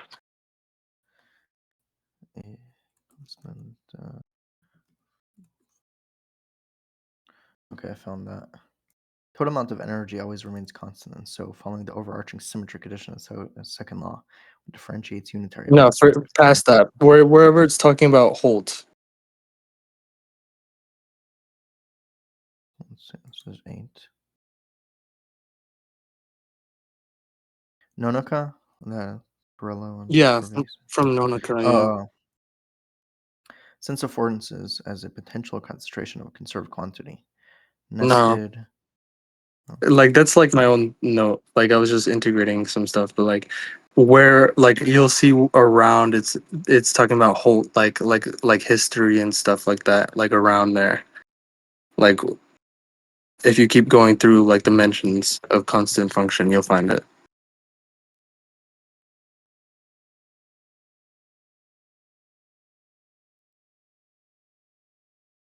Oh yeah, found it. Okay. Although we do not have the term affordances available, Edwin Holt, Gibson's mentor, blah blah blah. The organism is moving with reference to some object or fact of the environment. In fact, in order to understand what the organism is doing, you just miss the central point if you look inside the organism. For an organism with a very interesting mechanism itself is one whose movement turned on objects outside of itself, such as the orbit of You Earth see, in front of the sun. this is very important. You see how important this is, right? Like in order to This is like understand what intentionality. the organism, yeah, in order to understand what the organism is doing, right? That's what the concept of affordance is for. You know what I mean? Right. What we need it for, right? Like that's why. Well, that's why it became. Why it becomes social in Gibson's research program, right? We need it to in order to understand what the organism is doing, right? And that's what you don't have in Kafka or the Gestalt psychologists with their demand character. You know what I'm saying? Yeah, so this would be is much more like of a organism environment idea than affordances. It is like more Right. background, I would say, but it is still important, obviously, but It's not more very like this. important. Yeah, I'll give you where it's from here. Here's Nonaka's papers. Nonaka's the one who talks about this quite a lot, but specifically the paper, the 2024 paper, and the 2016 paper, but 2024 paper. Oh, there's also another paper called Constant Function. What is the exploratory behavior a constant function of? I translated that. I think yeah, I translated that from Japanese to English. It was in Japanese. Hmm. Like I found it. I found a Japanese article for him titled that. It's a short one, but That's what he's talking about. And Nonaka has some really interesting research here. Uh,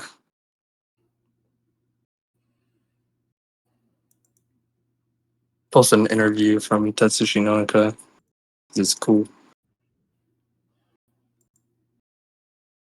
This is what Gibson says. Kafka maintained that postbox invites the mailing of letter. The handle Mhm. wants to be grasped. Chocolate wants to be eaten. Things and experience tell us what they want to do with them. Right. The problem is that he says, like, ultimately, it's just like phenomenology. They think it's all in the mind. I say it there in my. I think I talk about it there in my Oh note. no. This is that's chapter 8 of Gibson. Okay, I think I talk about it there too in my note. Probably. Like if you search mailbox.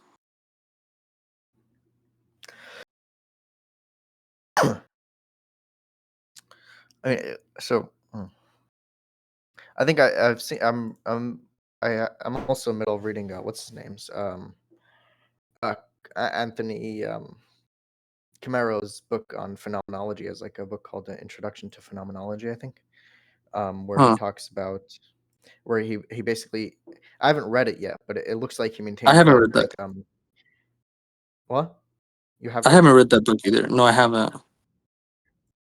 So it looks like he maintains that ecological psychology is a continuation of the phenomenological program, at least as it concerns perception and action and the body and stuff. Certainly in like the sense that it takes like a first person view. right? First person Yeah, science view. it looks yeah. So it looks like what was I gonna say? Like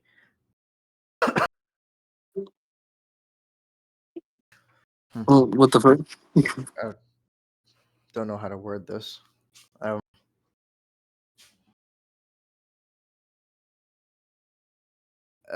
So phenomenology is primarily concerned with how things look to us in our consciousness or whatever. Just basically extends that and says that it's just a mistake to think that this is only what's happening in our consciousness. This is actually what's happening in the world, essentially. Yeah, That's so it's a continuation like that, yeah, and takes a lot of the same concepts and stuff. yeah. If you've I read the Full Tilt Gestalt 9 is Corella paper, remember the Full Tilt 9 Corella paper? Complementarity of symmetry and asymmetry, or perception action obviates mental construction. Perception action mutuality. haven't read that. I don't think so. I linked it to you before, bro. I uh, don't. I read mostly what's interesting to me. yeah, but in there they say like they respond to a criticism that like he's Gibbs is not phenomenological enough or whatever, or he's like discounting, or he's discounting phenomenology. Here in this paper, complementarity of symmetry and asymmetry, they say something similar to what you just said. I've seen people talk how Gibson didn't um yeah, how Gibson didn't I was just reading that actually. Shoots where it's Yes, from. a major disquieting feature of ecological psychology for an activist seems to center around downplaying around our downplaying of phenomenological experience. It should be noted, however, that much of what was insightful in Gibson was, in fact, based on thorough, rather hard-headed phenomenology. Flow fields, surfaces, surface arrangements, and especially occlusion all abide by a first-person perspective. Yeah.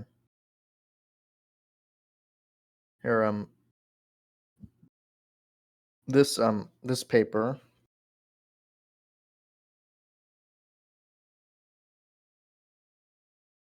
this paper says that Gibsonians should respect Kurt Kafka more. I know this one, but this guy. Rob Withagen's paper. Withagen. Yeah, Yeah. that's where he has a bunch of good Kafka quotes that I used Yeah, but for he's his not paper. like I remember this paper, but I wasn't so sympathetic with his views on some things, you know? And I'm not really sympathetic with Withagen because I mean he's part of, the whole like An Withagen activist. Camaro like an activist people, you know what I mean? Mm-hmm. Like he gives credence to, the people who talk about like representation hungry problems. The Yeah, people that that's Stoffergen talked about with disdain. yeah. That there's what is that? There are certain problems that can only be solved with Riekveld and saying that Tigerstein, whatever their name is it is. Bags also Bags, yeah. Anthony Anthony Bags. Hmm. Or he has an interesting paper about all the examples that Gibson uses for affordances.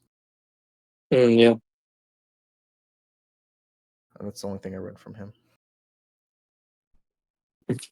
But yeah, they're, with that stuff, I don't think they're doing really such a good service to ecological psychology, to say the least. I do have to look into a lot of that. I mean, I Stoffergen. do See how think Stoffergen talks about them. Stoffergen, like in the higher order affordances paper. Have you read that one?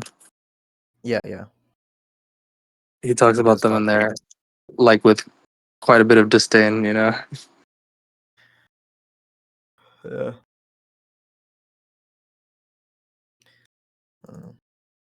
Uh, because it's just But the it's not because the it's destiny is they're just at bringing least. impoverishment back in, privileging of some arbitrarily privileged scale back into the to ecological psychology, and it's just nonsense. It's just because they're not, and I think it is because they don't care about lawfulness, bro. They don't care about laws. And that's what's distinctive about the ecological approach. The inactivist guys, they don't understand that what's distinctive about the ecological approach is that uh we're committed to a law-based account of behavior. Mm. And Have you read you the won't you Ten won't you won't find Commandments? that anywhere else. You won't find that anywhere else, right? Yeah. Have you read the Ten Commandments for ecological psychology or something like that? Yeah, Corello goes into that. Yeah, I yeah. think that's But pretty you good. won't find like law like such like a commitment to a law-based account, like a commitment to laws, right, as explanatory for psychological facts, right, and any other approach in psychology, right? They would just say that there is no laws of perception action. There is no laws, right, of behavior. You know what I mean? Yeah.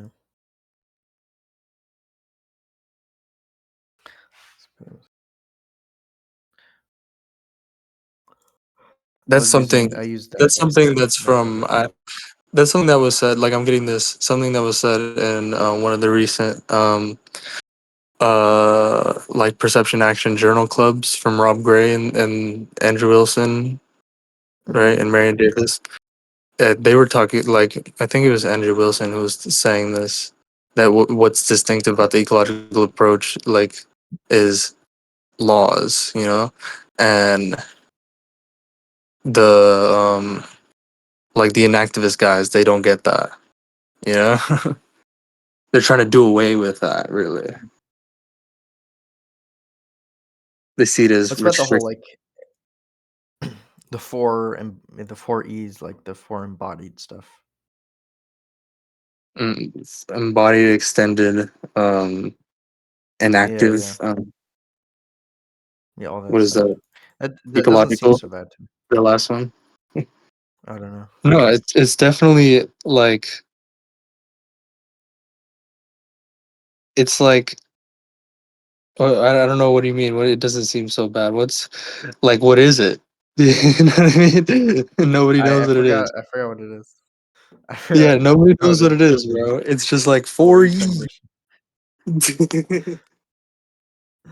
It's just another. It's just Embodied another meaning the like brain is found in. More like you importantly, read you vitally read these interactive you read these biological inactivist body. papers. You read these inactivist papers, and it's like totally different from reading neo Gibsonian papers. Like Turin like kind of papers. You know what I mean? Papers actually like who appreciate Turvey's stuff. You know what I mean? And carry forward Turvey's work, right? Mm-hmm. Like it's totally different. Like you see them and they're just like You're cutting out. Bro, you were about to make a just good activist buzzwords. impression. You cut out.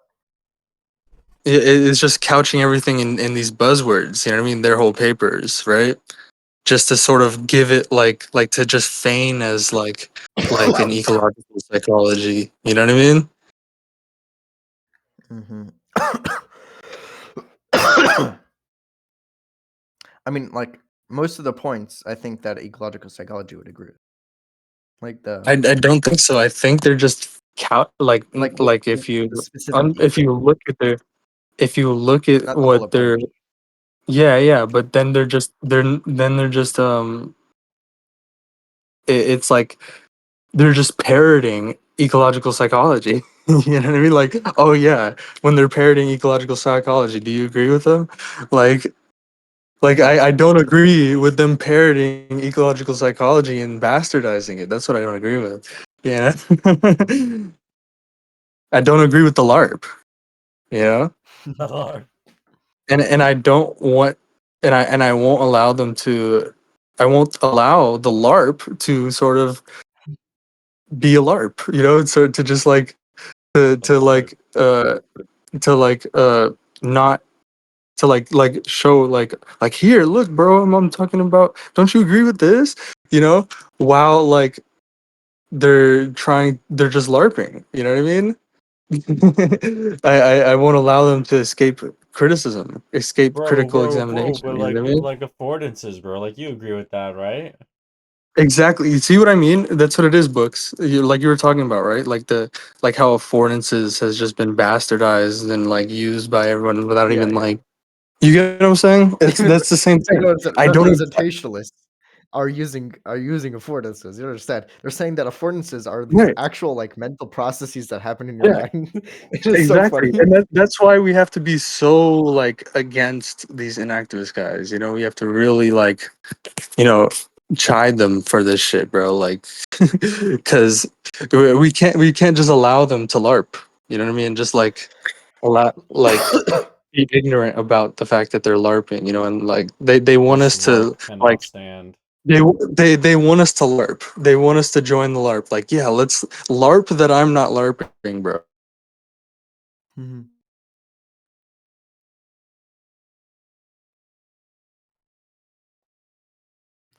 Yeah. Like, that's exactly what it is, bro. It's the sanction of the victim. They want the sanction of the victim, and I'm not going to give them the sanction. Hmm. Norman is also like that. Donald Hmm? Norman, the guy who the design characteristics Yeah, of objects. He's yeah. even that he knew Gibson, so No, yeah. I mean, he tries to be very clear. Like, yeah, my what I'm saying about affordances is not exactly what Gibson was saying about affordances. You know, yeah, yeah. but I don't And know. People take it up and then just like, oh yeah, affordances are design characteristics. You know?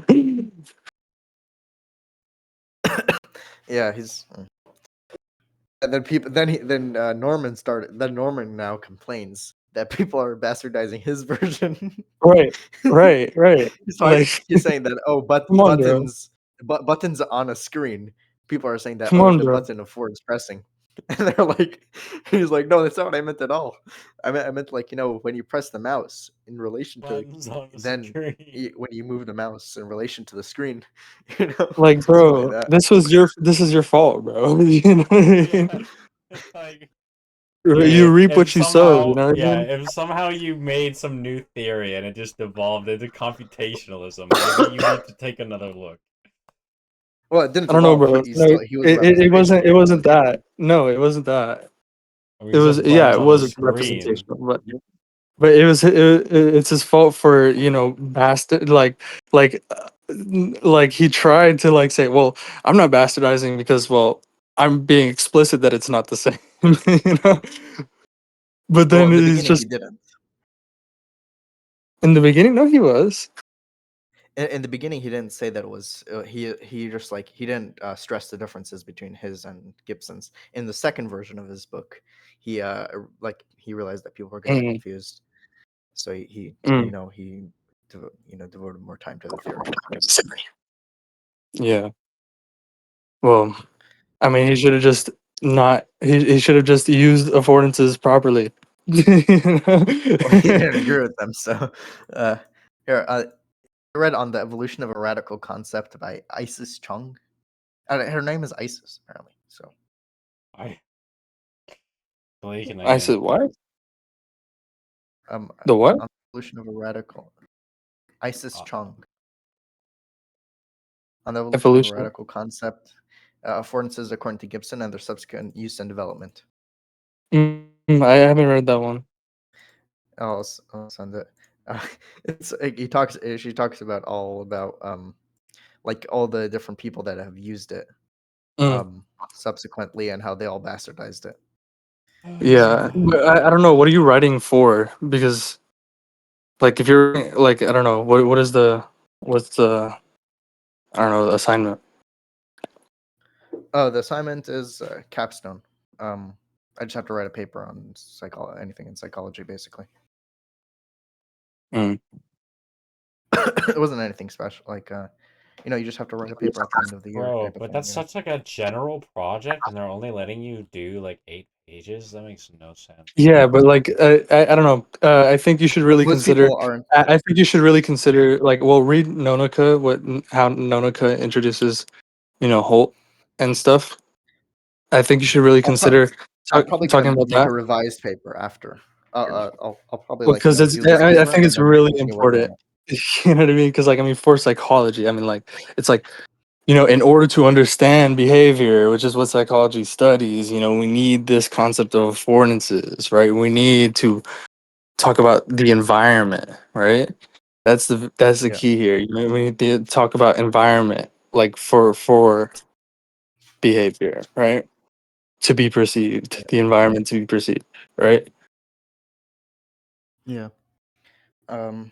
That's the key Yeah. here. So That's the key, and it's just you don't get that. I don't think. Like I don't know with what I'm hearing so far, and you're under what your paper is saying, right?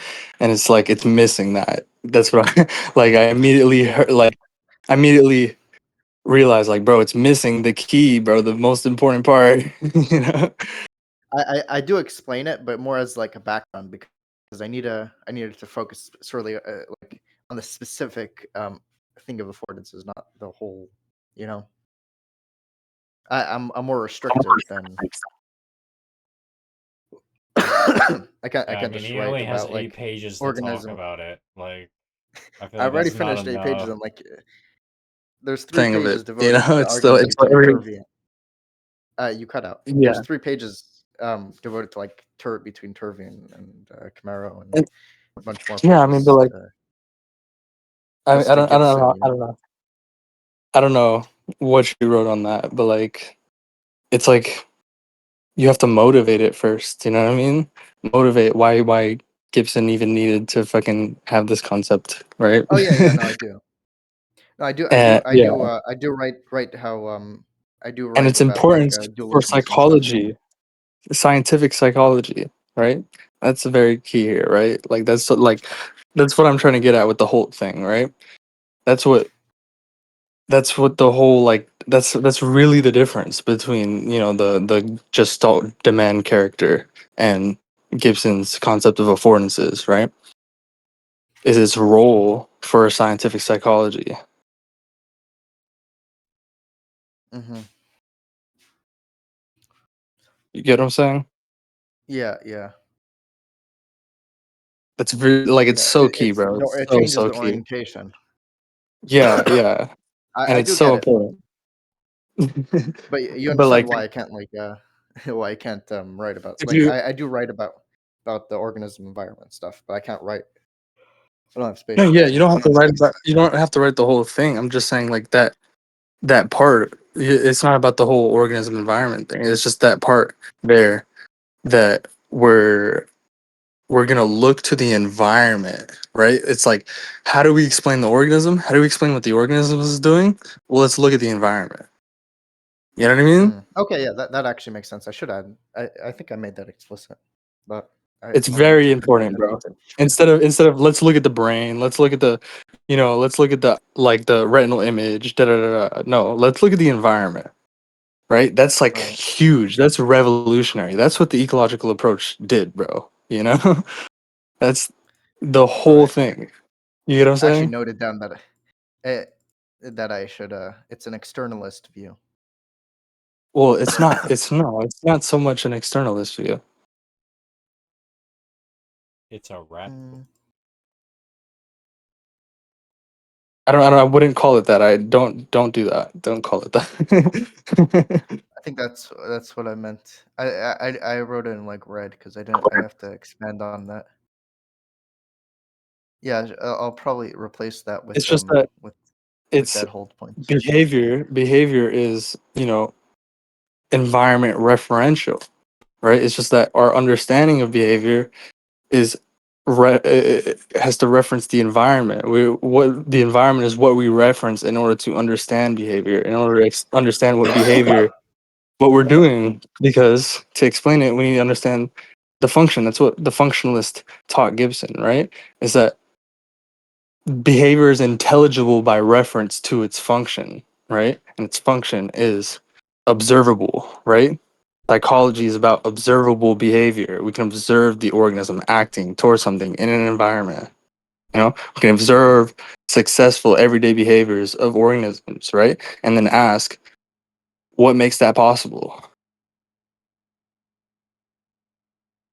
Yeah. You know what I'm saying? That's the Oh. key here. Yeah. And you see it there, like if you look there in my notes there around like where I'm introducing Holt. Which page is that? Which page is that? Which book is that whole thing from? Because I don't. You just write 1960. Yeah, I was about to link it. I was about to link it from the modern legacy of Gibson's affordances is Nonaka's chapter in that book. Here, Huh? Nonaka's Wait. chapter in this book, the modern legacy of Gibson, the modern legacy of Gibson's affordances for the sciences of I don't know what like that's not the full title, but let me see. 'Cause I don't have my computer in front of me, so I can't Science see of my notes. organisms. Yeah, yeah. Science of organisms, but if you look at my note, like Control F for Holt, right? Like where it was around there, but you can see I the. have it. I know, but I'll show you. There's another point. There's another point there that's very important. Okay. You read the Harvard paper? Have you read that paper? The 4 papers. No. You ever read that? Like the 4 papers, organism, environment, system thing. Mhm. Yeah. Yeah, I've read that. Okay. Good. Yeah. There's a point that Harvard he doesn't cite Holt, but I think he got straight from Holt. Yeah, because like word for word the same point. So I put both of them there, but like you'll see My goodness. I think that. Yeah, you cut out. important. You cut out. Sorry. Uh, Look for where I cite Harvaledo there, around where I'm talking about Holt in my note. You know, I have all this stuff there about Holt.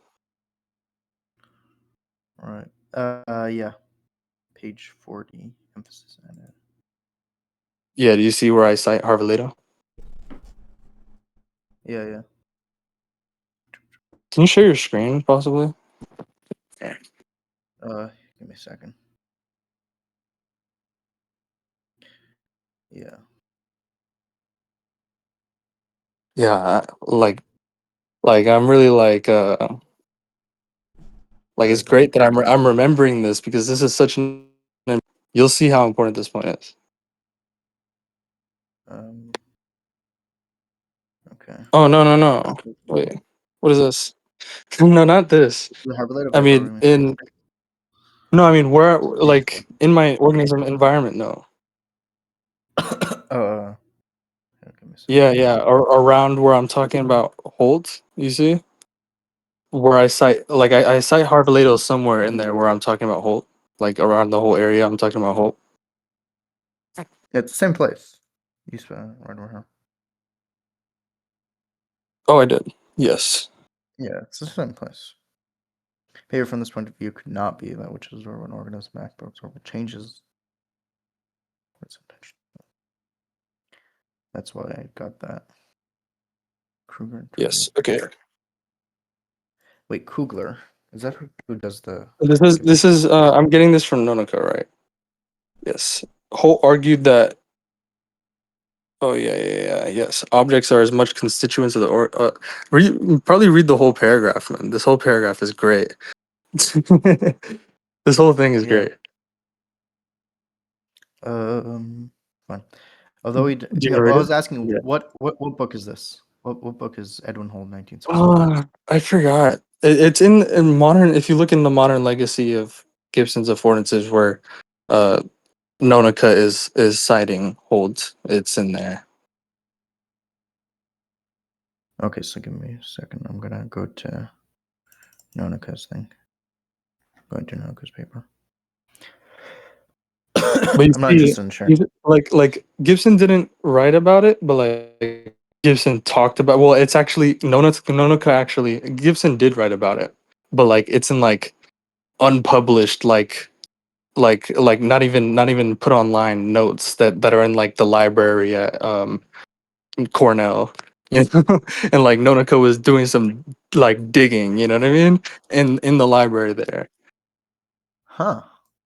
Yeah, That's yeah, he fun. talks about that. Yeah, in the essay there, Wait, in the book. in this modern legacy for there's an Mhm. affordance based approach to the origins of concepts.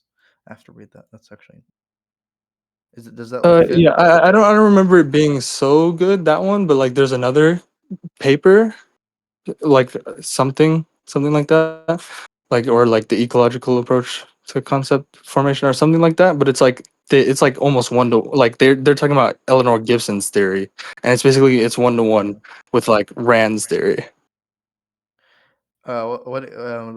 There's Corello, I think, came out with a new like something called direct learning or something because she don't like No, it wasn't Corello, it was Eleanor. Jacobs and Michaels. Yeah, whatever. Jacobs and It, Michael. No, but it wasn't. It was I a haven't read their it paper. was a it was a Or continuation of Eleanor continuation. Gibson's work. Yeah, it's not like a Okay. in disagreement.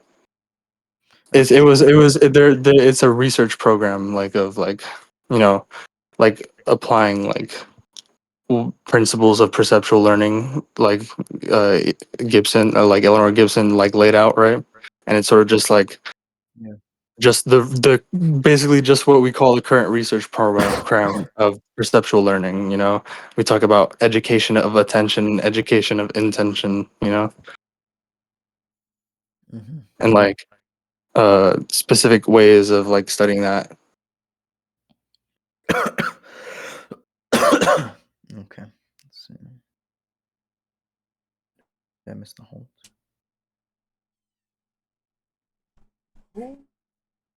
Wow, blah, blah. Huh. Why am I missing so much halt? Oh, there it is. The Freudian wish and its place in ethics.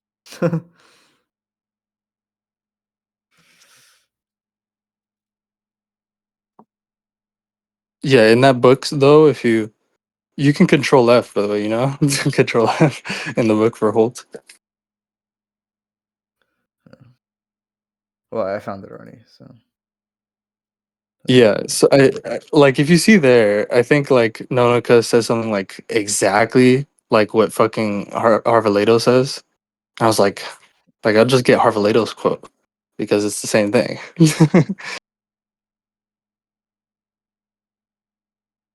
Hmm. So I think I like replaced what Nonoka said with Harvalato's quote. So Nonoka said something else, but like it was like the same thing. Hmm. Page 16.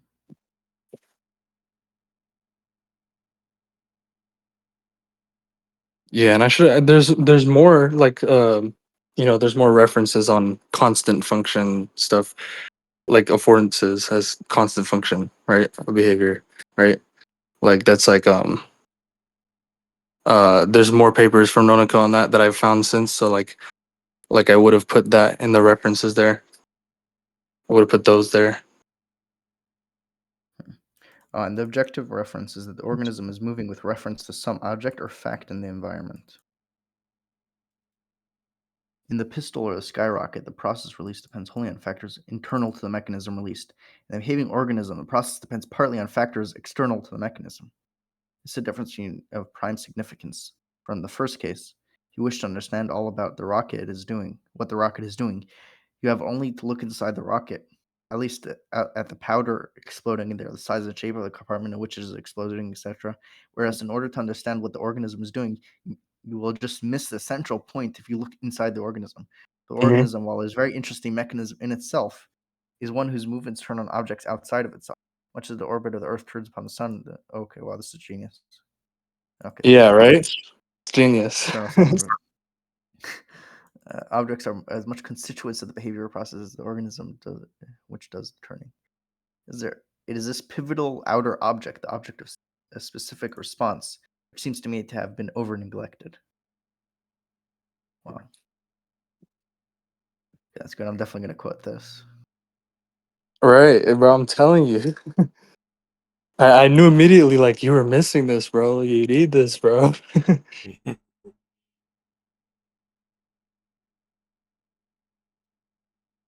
And like, yeah, I'm Nonaka just quoting the talks Harvard paper. somewhere in here. Yeah, somewhere here, Nonaka talks about. Oh, you're talking about the Harvard paper? I'll just quote the Harvard paper um, because I might have to do more peer-reviewed papers. You have to do a specific amount of peer-reviewed papers. It gets weird. They don't like when you quote books because then they have to read the whole chapter and stuff. I don't know. Well, It's here very I have. Well, like I have it as a single chapter. It's like it's an essay. It's an essay of the book. Like you can cite it as a paper. Like if you look yeah, on yeah. like sites, like it's citations. Like you can cite it like that. So I mean, it's an essay by Nonaka. Like DOI is there. You see, like the Yeah. DOI is right there. If you open the link that I just put in VC text. Oh, Yeah. right. So this is this makes the same point Holt makes.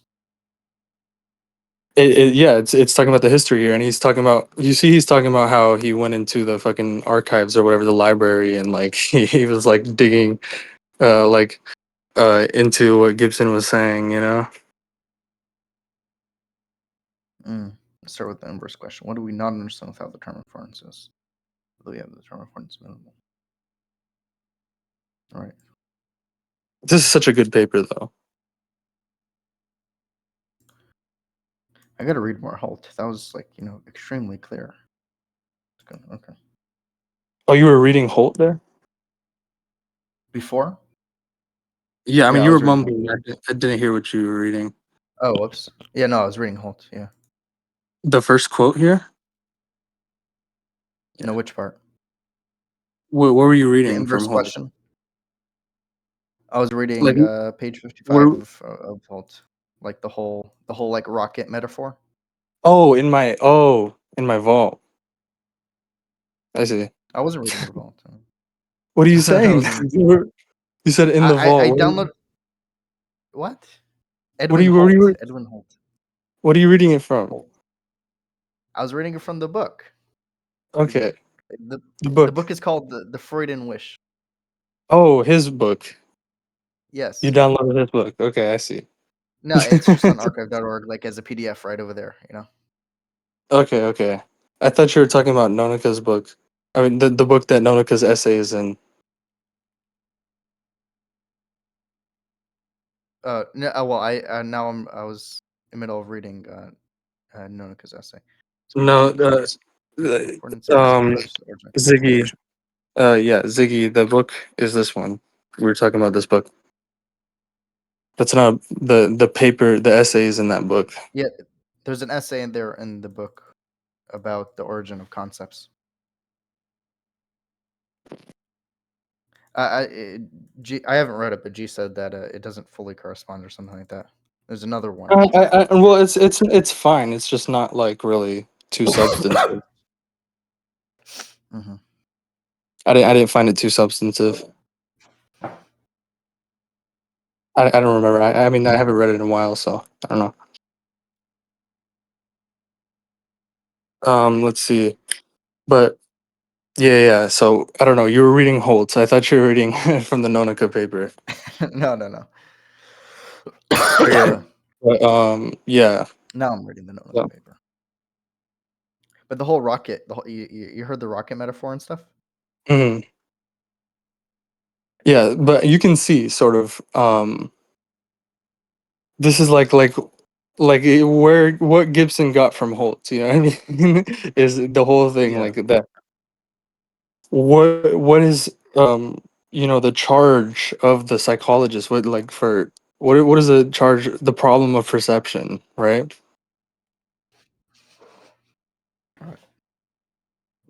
Oh yeah. So I illustrated it.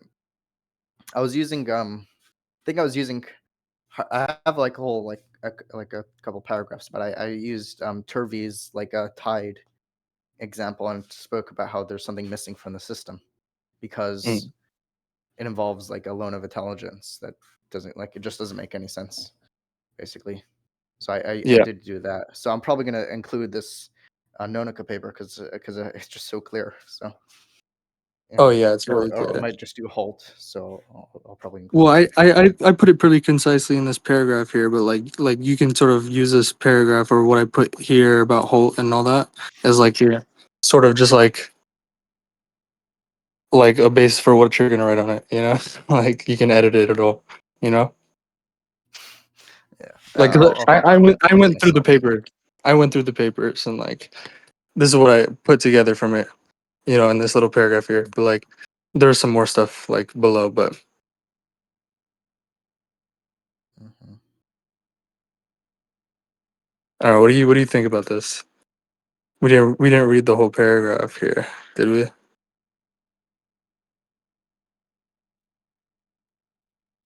I, I'll read it. Fine. Although he did not have the term affordance available, Edwin Holt gives his mentor blah blah blah. Okay, the organism is moving with reference to something. Yeah, okay, I read this. For the organism, while a very interesting mechanism itself, is on whose movements turn on objects. Is one whose movements turn on objects outside of itself. So this is also technically like it's not really phenomenological, but that's technically like intentionality is at least very central to Mhm. phenomenology. So, Right. but that it's like even an older point. I think Aristotle foreshadows definitely a lot of it. But it's Brentano and Husserl that really you know Yeah. yeah okay. Much of the orbitals yeah fine. This would also yeah okay. Holt argued that we do not understand what Oh an yeah, I have a organism bunch is. of stuff like also notes on like you've seen in other papers, right? Like how they analogize. Well, like in Harvard Lato's paper, he uses the heliocentrism or like the geocentrism, the heliocentrism metaphor. You know what I mean? Right. And there's another paper by Corello, Turvey, that are some other people, right, where they also use the same metaphor. Um. Here I'll link that paper. They have a figure too, but because I found it really interesting. Hold, just one second. Embodied embedded, yes, six embodied embedded approach to behavior. I don't know if you've seen that paper. Yes, Here, I'll put it in VC text. There's a figure in there. Yeah, traditional oh yeah egocentric view of of behavior, right? Like they analogize the egocentric.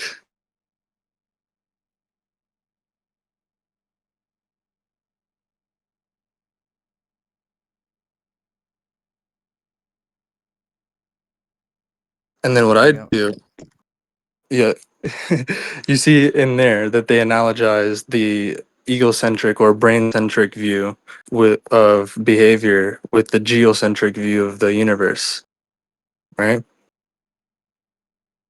um The figure on yeah page like 8. Hmm? they have a cute okay yeah I see it here. Oh Yeah, yeah. It's like kind of like what Harvard Lato talks about, like kind of the analogy he makes. But there's like and they also like in Introduction to Ecopsych, they make the same analogy, kind of, you know? yeah And what I did is I analogized the heliocentric view, you know, to the affordance centric view of behavior, the goal centric view or function centric view, right? That the affordance is what behavior is organized around, right? The function, the goal, the affordance goal. That's what behavior is organized around, and that right? also ties it back to functionalism. Yes, exactly, right? So I have some stuff on there in my note on that in my notes, and I thought like I wanna like put that together like in a writing someday, like and have like a figure like this, but like also analogizing the affordance centric view with the heliocentric view, you know, or the goal centric view. Yeah. You know what I'm saying? Yeah. I thought Yeah. that was really cool. It is. Okay. So Because let's. that's really how it is. Like that's the difference. And that's exactly what Holt is saying here. It's exactly what Holt is saying. That's exactly where I got Yeah. the idea from, really.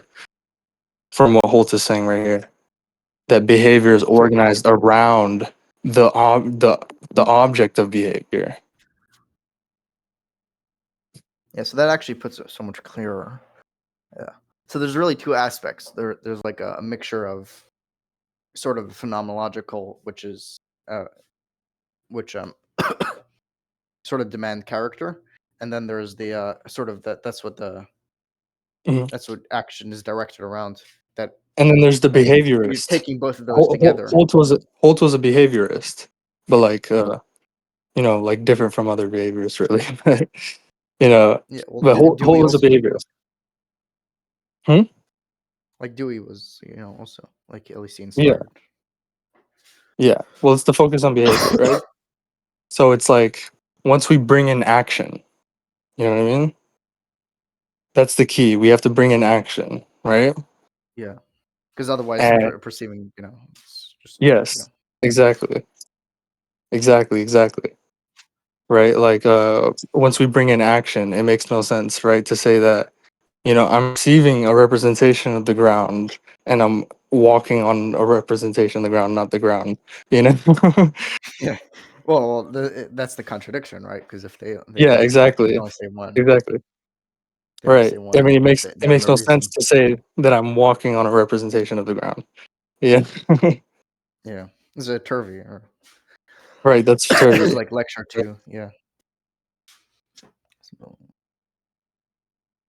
But yeah, it's like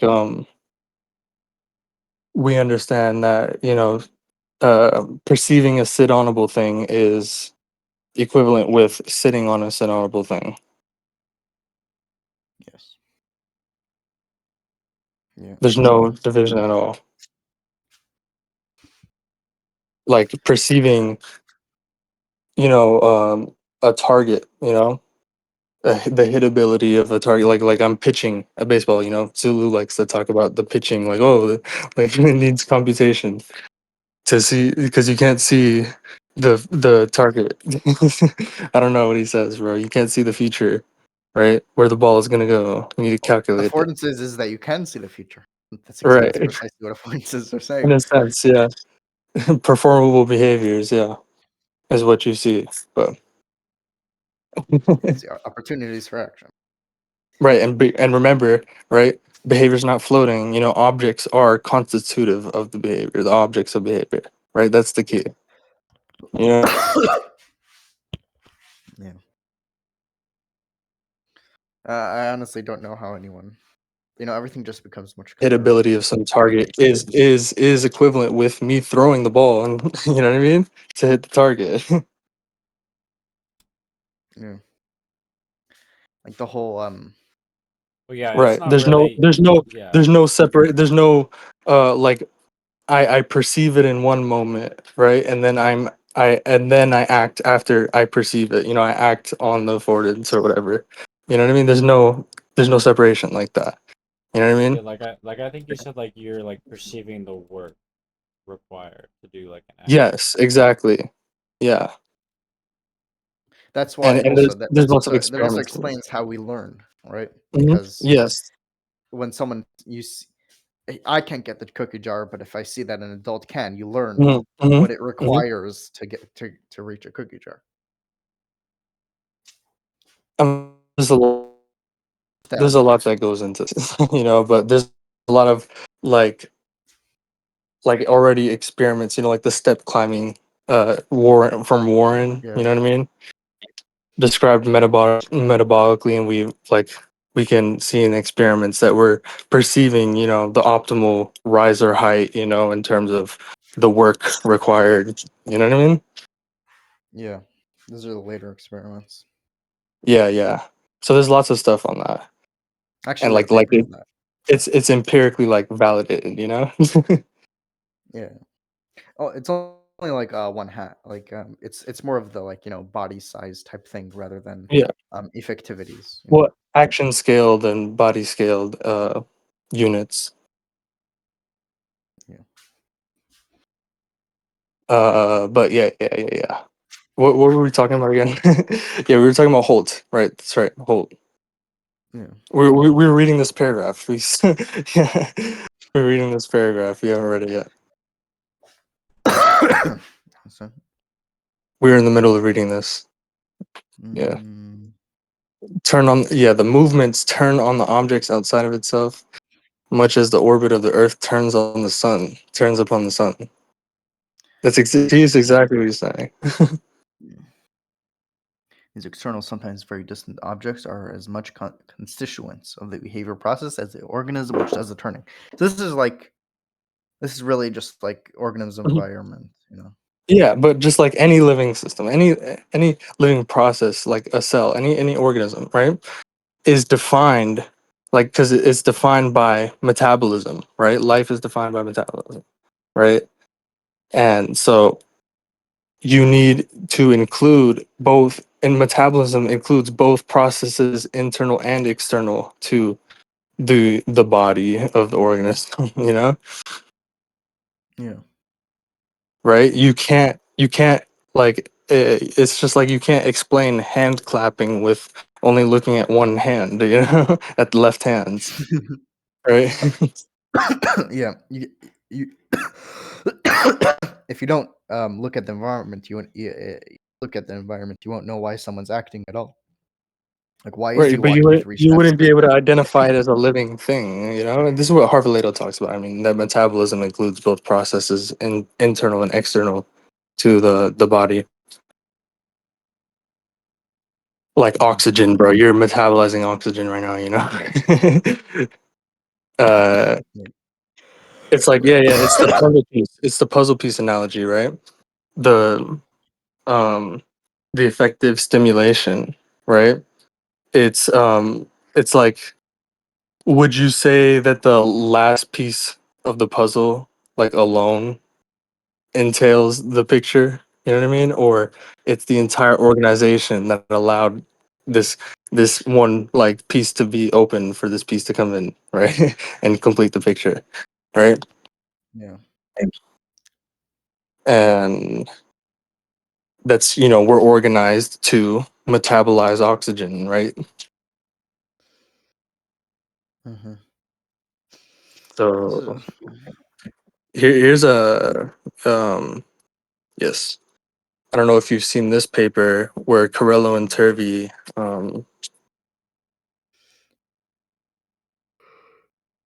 uh Carello and Turvey, they take that analogy from um from Harvard, right? And they wrote a paper about it, like a whole paper on it. Like it's a short paper, but there's like some cool figures in there that you'll probably see are familiar that he's used some in some other places. So there's some cool stuff in there. Like, yeah, there's some pretty cool stuff in this little short paper. The surprising nature of the reaction time task. But yeah, just save that one for later, you know? Let's finish this okay. paragraph, bro. I just want to finish this paragraph. Yeah. Yeah. Holt argued that we do not understand what an organism is without what the organism is doing, without the description of the environment, that the action of of an organism are a constant function of. Yeah, you gotta reword that, but yeah, you can't. Yeah, you can't understand it. You cannot. Yeah, action is fundamentally environment oriented, so you have to understand the environment. Moreover, those aspects of the environment of which the organismic actions are a function, as Holt puts it, are always open to empirical investigation. Right. Behavior from this point of view would not be that which can observe can be observed when organism acts, but the observable changes would be only indicators of real organizational processes directed towards intentionally specifying the results.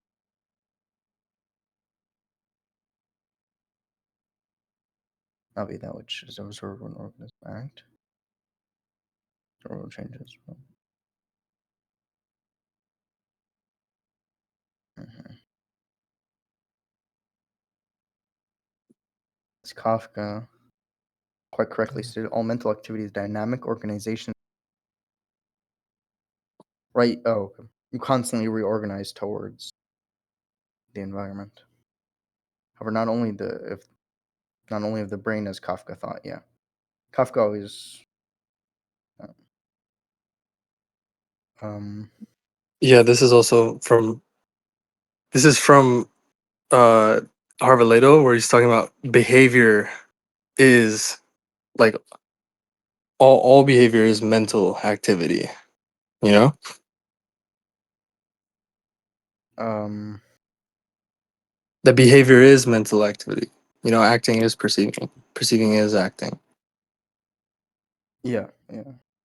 That psychology studies behavior. You know what I mean? Mental activity is not something separate from behavior, right? What Yeah. mental activity They're is distinguishable but not separate. yes, but what mental activity is the observable behaviors of organisms. Is that the only thing mental activity is, though? I don't think. Yeah, it is. That's what it is. Mm. Is thought process not a mental activity, though? Is it separate from like action? Um. Or you think it's not? You For think one example, I'm moment. thinking. You know, For it's example, like I think I'm thinking about I don't know, this paragraph, and then later I'm gonna write sort of the points that it has in the paragraph. It's not like right, but is it's that like like I wouldn't thoughts. call that Like intimately linked though. it's like thoughts. Don't have to be about anything. Sort of like anything epistemic in nature. You know what I mean? Right? Or like thoughts, like the object of thoughts, are not anything epistemic in nature, right? You don't have to say that there's something epistemic in nature, that they're words, you know, they're thoughts. Like the objects of thoughts are thoughts. You know what I mean? Like thought is an activity. You get what I'm saying? It's an activity of an organism in an environment. Um, you're saying that And remember, like I'm talking about, like what is it directed to, right? Like if we're right? if when we're looking at the activity, we can't we just can't find what it's directed to. We're not looking at the appropriate scale to look at the activity. We're not looking at the activity. You get what I'm saying? Right? Can't someone like I don't know like How do we understand what the organism is doing? By reference to what? Right? Affordances, right? right? Yeah, yeah, yeah. And yeah, and this I mean this is like what we're talking about is just higher order You're saying that. affordances, right? Like Stoffergen talks about, you know? And Mm, if like mm, if that's like but that's where we start. You get what I'm saying? Like if that's not where we start in understanding what the organism is doing, and then it's like, well, it's like it's what's it called? It's capricious. It's like it's not. It's just like it's like it's missing from our grasp. Like we're just like we're talking about a thought and just like, well, what is it directed to? What's the object of the thought? You know what I mean? If we don't have that answer, like we should have had that answer from the beginning. You know what I mean? We're doing something wrong. You get what I'm saying? right. Thoughts always are obviously always directed towards they're intentional or intentionality, They're whatever. supported. You know, like affordances are the support for behaviors, right? Yeah. I don't know. Um. So when someone reflects, yeah, Well, yeah. Well, I'm saying, reflection is for action, though. I suppose. think about it like this. Think about it like this. Can you hear me? Hello. Yeah, yeah, I can hear you. Hello? Oh, Yes, you have You're cutting out a Think, bit. think, think about it like this, right? Thought. Okay. It has some order, right? You can't Mhm. hold the thought, triangles have three sides. Just like hold that perfectly still. You just can't, right? Your mind is Right. always gonna be like, It's like, constantly active. so what? Now what? You know? uh, Mhm. are you talking about these triangles or this stuff about triangles? More like it just like takes you forward, right? So there's order, right? There's order, Mhm. and there's non-uniformity, right? It's not Mhm. just unfolding from within. You know what I'm saying? That's Yeah. like this is just the thermodynamics argument, right? Like it can't be unfolding from within or out of nothing. This order, right? Where is it coming from, right? Oh, okay. Okay. So you're saying that Yeah. What is ultimately, ordering? What is ordering it, right? What is the source of this order, right? Is it just coming from within, just unfolding out of nothing from within, right? Uh, mm, to it's always concretize in this, reference to some later yeah, behavior. You're saying. to concretize this further, right? Um, like a tree, right? A tree as a sapling, it can't grow a fruit, right? It has Yeah. to it has to become that which can bear fruit. You know what I mean? So it has to take from its environment what it does not yet have, right? And just like become more of something, right? Like it has to like increase in size and like biomass and differentiate its tissues and all that stuff, you know? Yeah. You get what I'm saying? And that where does that come from? It can't just be unfolding from within and out of nothing. No, it has to get it from the environment, right? From the environment that it did not create, like it couldn't create it, right? Yeah. Yeah. Okay. Yeah. That's where the order comes from. You know what I'm saying? Yeah. Yeah. Taking it. Right? Let me So write that down yeah, again. Um. that's very like whenever you see order, you're just like, I mean, you have to be like, where does it come from? What is this order? This ordered behavior, a constant function of, you know? Yeah. The exploratory behavior of organisms. What is it a constant function of? Yeah. All mental activities, dynamic organization. No. Yeah. Not only the whole organism environment system. Behavior is included in mental activity if the latter is conceived as activity of the whole organism and environment system. Right. So obviously, mental activities. Okay. Yeah. Consequently, there is no causal relation between mental activity and behavior. That would Otherwise, there would be no thought order to it, right? does not If it was correspond. not, if it was insulated from the environment, then where did the order come from? You know what I'm saying? If it's just Yeah. coming from nothing, it's just accessing some, infinite source of order, some then that's a violation of the laws of thermodynamics. You know what I'm saying? And some infinite source of Yeah. work, some infinite source of order. You're doing epistemic work when you're thinking. You're like you're moving, you're acting, right? You're expending resources, right, to think. It's not something that happens outside of the world, outside of reality. You know what I mean? Yeah. Yeah, I think I was thinking of it a bit like that. Well, yeah, it's just like you have to keep in mind, like it's like a heuristic. It's like if it's missing, like if I'm having trouble being like what is this, what is it directed to, what is the object, right, what is its support here, you know what I mean? Then you're just like, you're doing something wrong because you should have had that answer from the first place, like from the get-go. You know what I'm saying? That's what you should have been referencing to understand the behavior, what the organism is doing, right? That's what the organism's behavior is intelligible by reference to, you know? Yeah. Like what else is it intelligible by reference to? What else is the order of or order organization of this behavior, right? Because it's ordered, it's organized. What is it intelligible by reference to, right? Yeah. Like I was thinking that like Rand ordered her entire philosophy around action as well, around ethics. Mhm. So it's a Yeah, and that similar yes. color. Right, yes, exactly. You know, But she doesn't have like a very broad metaphysics because it's not really necessary for her action. right. Yeah, that's I mean, ethics, yeah. Why do anything? Or it requires that, actions are intelligible by reference to ends, goals, values. yeah. You need to have what there has to be certain facts that grounds your ethic. Also, Mhm. yeah. Point Holt was making here is nowhere better illustrated than Darwin's study of the formation of vegetable mold through the action of worms. That's Yeah. fun. Yeah, Turvey. What, like Turvey? You've seen Turvey reference it before, probably, right? Turvey references the worms. Yeah, he has. He talks about it in the lecture.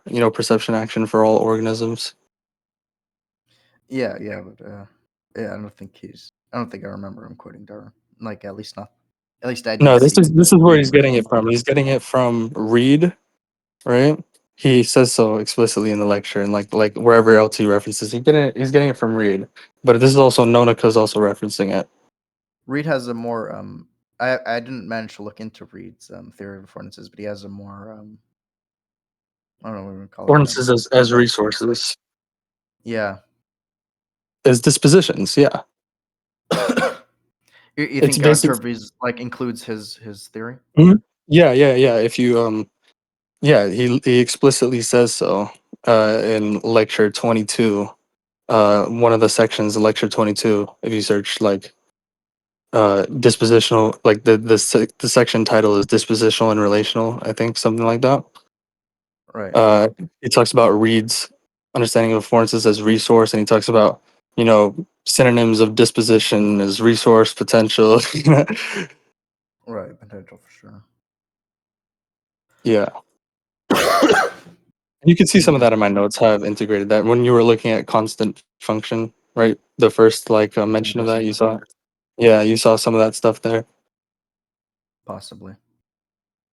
I don't really remember it, so I'll probably look at it after. Animals with limited sensory organs and no discernible brain. The plug worms are animals with limited Mhm. yeah. To plug the mouths of their burrows with leaves and other objects. Right. Darwin focused on this one aspect of action worms in England for an actual video of this. See, Yeah, I included that watch because I them. thought it was cool. It was pretty cool. Rather than directly observing the actions of worms, Darwin went out into the field and collected the leaves stuffed from the burrows. Hundreds of leaves collected by Darwin revealed the shape of the leaves related to how they pulled into. He unambiguously showed how the leaves were drawn into the burrow was a constant function of the worm's niche, particularly the drawing ability And of leaves you see, different shapes in the burrow. why is Nonako referencing this way, right? Because what he's trying to establish here, right? The role of affordances, right? As a a concept, like explanatory concept in scientific psychology. You get what I'm Yeah. saying, right? And Right. this So is if what you it want to is, right? explain behavior, you have to. Yeah. Okay. And you see, he's doing it. Like this is what Darwin did with the what his book on fucking the worms, Okay. the formation of vegetable mold. It's cool, bro. It's really cool. It's like it's a very cool concretization. Like, bro, just look at this shit, bro. Like, pick up some leaves, bro. This is it right here.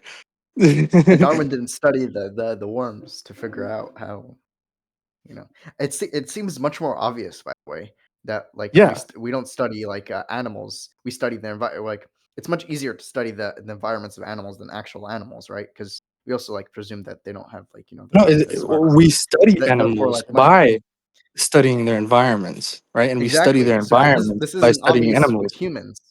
This isn't Exactly. But obvious with humans this because is Gibson's approach, right? We can study animals by studying environments, and we can study environments by studying animals. Do you get what I'm saying? Because the environment is described in reference to organisms, right? And organisms are described in reference to their environment, their niche, right? yeah. I'm saying that this wasn't as obvious as like for humans, but it's much more obvious for animals because we think that Oh animals yeah, are less smart. That's yeah. why even like That's Darwin right. did it, right? So Well, yeah, like a good quote from Gibson on this, like sort of or along these lines. I really like this quote where he's like, um, we won't understand. There's no way that we can like understand things like imagination or, whatever it is, dreams and stuff like that, without first a very like solid like theory of perception, like a lawful like understanding of perception. yeah. We won't understand any of this stuff, none of it, without first understanding perception. Is there theories of like imaginations and like I know there is about dreams. I mean, I've said my thoughts on it a couple of times, Yeah, but it's like I'm interesting. sure you can. I'm sure you can understand. Like once we understand that we're like when we're incorporating thermodynamics, we understand like where does this order come from? You know, this is work. Right. Where's Yeah. and we understand basically the laws of thermodynamics as the standard of like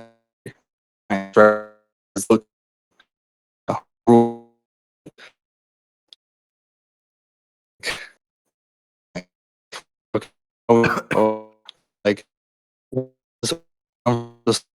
my goodness. Yeah, you're cutting out, Brian.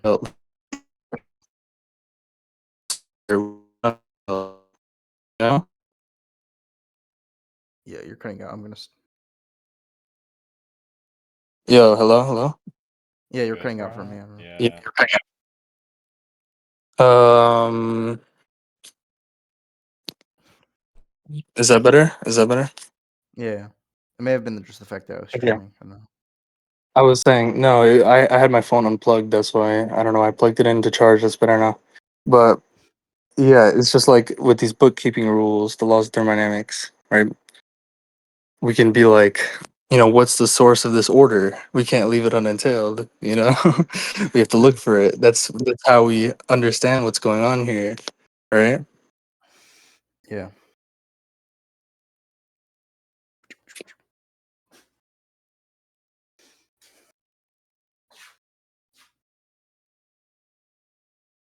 Hmm. So yeah, sorry. We're continuing where we were left off, I guess, with the vegetable mold and the worms. It's a very important point, though. It concretizes the point. Yeah. Okay. Do-do-do. Yep. Okay. So rather than directly observing the actions of worms, Darwin went out into the field and collected the leaf stuff. Yeah. I do. The unambiguously show. Probably. Yeah. Yeah. You gotta check. I read it. Um. Continue reading about Holt.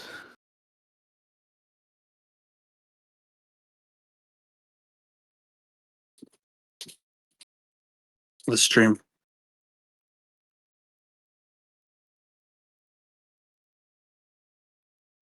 Yeah. Okay. I can link this. There's a Shaw paper and a Heft paper in this book. Uh, a new look at new realism.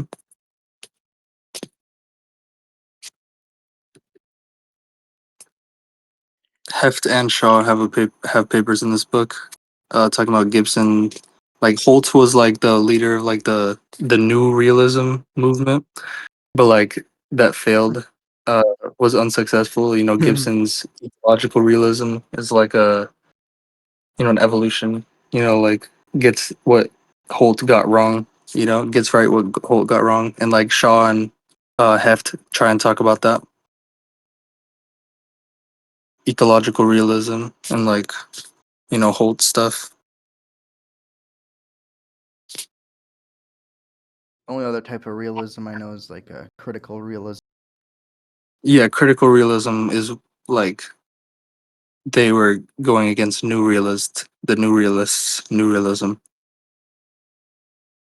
And there's Oh stuff yeah. there there's stuff there in Shaw's paper about the critical realists' attack against the new realists. Like that's like part of what led to the downfall of the new realists, or sort of the critical realists emerged as like a response because of like the insufficiencies in like new realism, and like just pointing out the insufficiencies in new realism, not really as like a positive account, the critical realists on their own, just sort of critical against the things, the fucking like some of the observed things in new realism.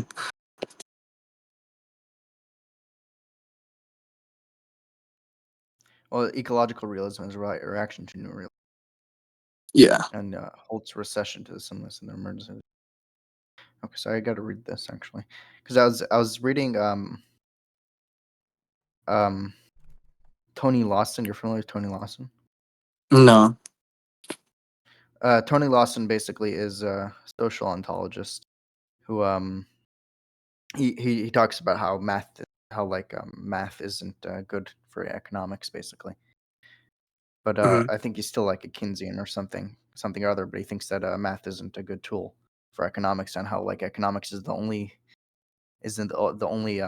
you know uh is the only science that just like assumes its methods, and it just assumes that you know and like he's like, it's time for economics to be about reality. It's very funny. He's like he has like a book called Economics and Reality, and like it's very funny.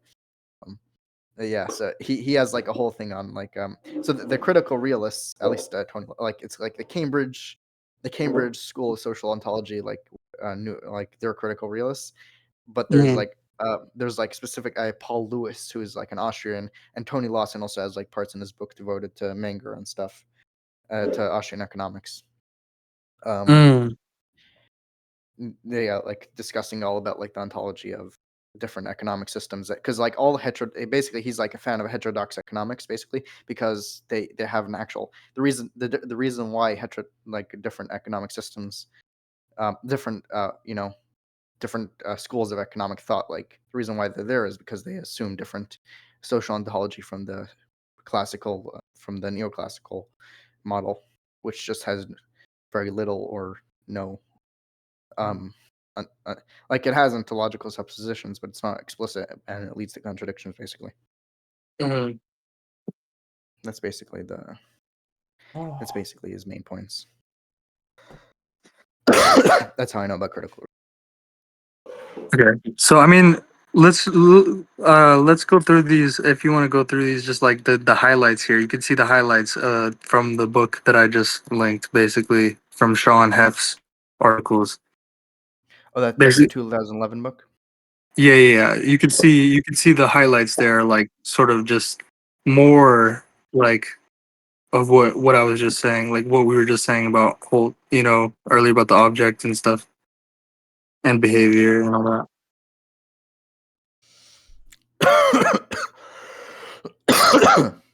Fun. All right, bro. I I'll, gotta go. It's late. This is good, bro. Wait, 1 second.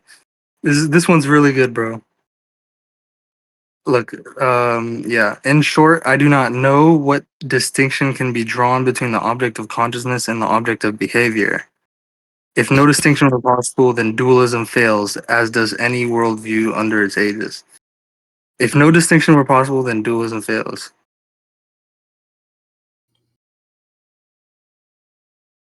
yeah.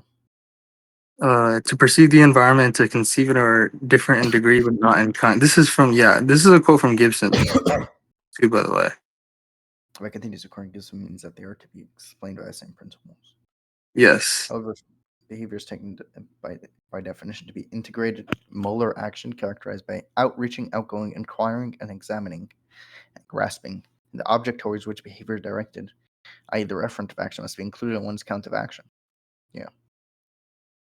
An animal drive.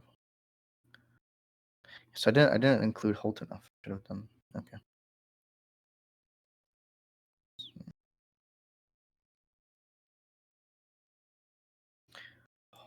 Oh, okay. This is good actually. And it argues that the central goal of psychology, like other natural science, should be identifying functional relations, variables, and field of inquiry.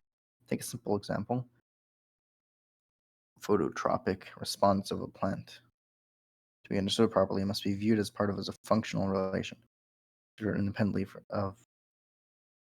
Yeah, but you can always look in my notes here. You see how much I collect together stuff from different papers, just like in the same area, right? Like around this, along like about the same topic. You know, I do this all the time, like in Yeah, my and notes. it's not very it's not organized in a way I understand though, so it becomes. Yeah. It's good for like a resource. You know, be like, oh, Yeah. these places. You can always ask me what I'm referencing. Like I put like a because I don't put the links there for like 2011 Shaw 2011. Like just ask me like, oh, what are you referencing here? I'll give you the books. Or Yeah. It's a very simple thing to take up new goals with the organisms. In contrast, the computational view that you have all these unconscious processes. I do not need to construct an innate. What's the deal with the subconscious? Probably doesn't. huh? Like well, the subconscious as like Freud meant it doesn't exist, obviously. Yeah, Let me think. But like, it's just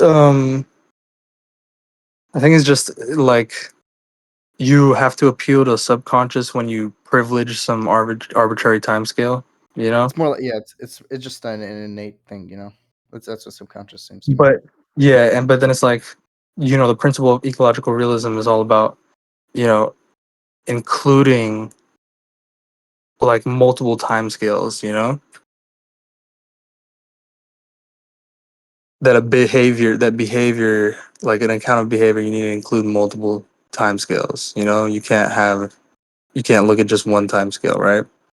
And so like when you're not including multiple time scales, you're missing stuff. Just like I said earlier, like how you just have something missing when you're missing like the object, like what is this thought, like the object of thought here, what's the afforance here, you know what I mean? Like you're missing something because you should have had it to begin with. Yeah. All right. Mm-hmm. To characterize what you're trying to characterize, to understand what you're trying to understand, right? What the organism is doing, right? And yeah, once you take the ecological view, that's what you got to that's the proper enlarging of your view. You just got to take the ecological view. It becomes clear, that like those sort of questions sort of just dissolve away, because it's just like it's not hidden, you know like you Yeah. can see it. You get what I'm saying? Stops becoming mysterious. Yeah. I gotta go now. All right.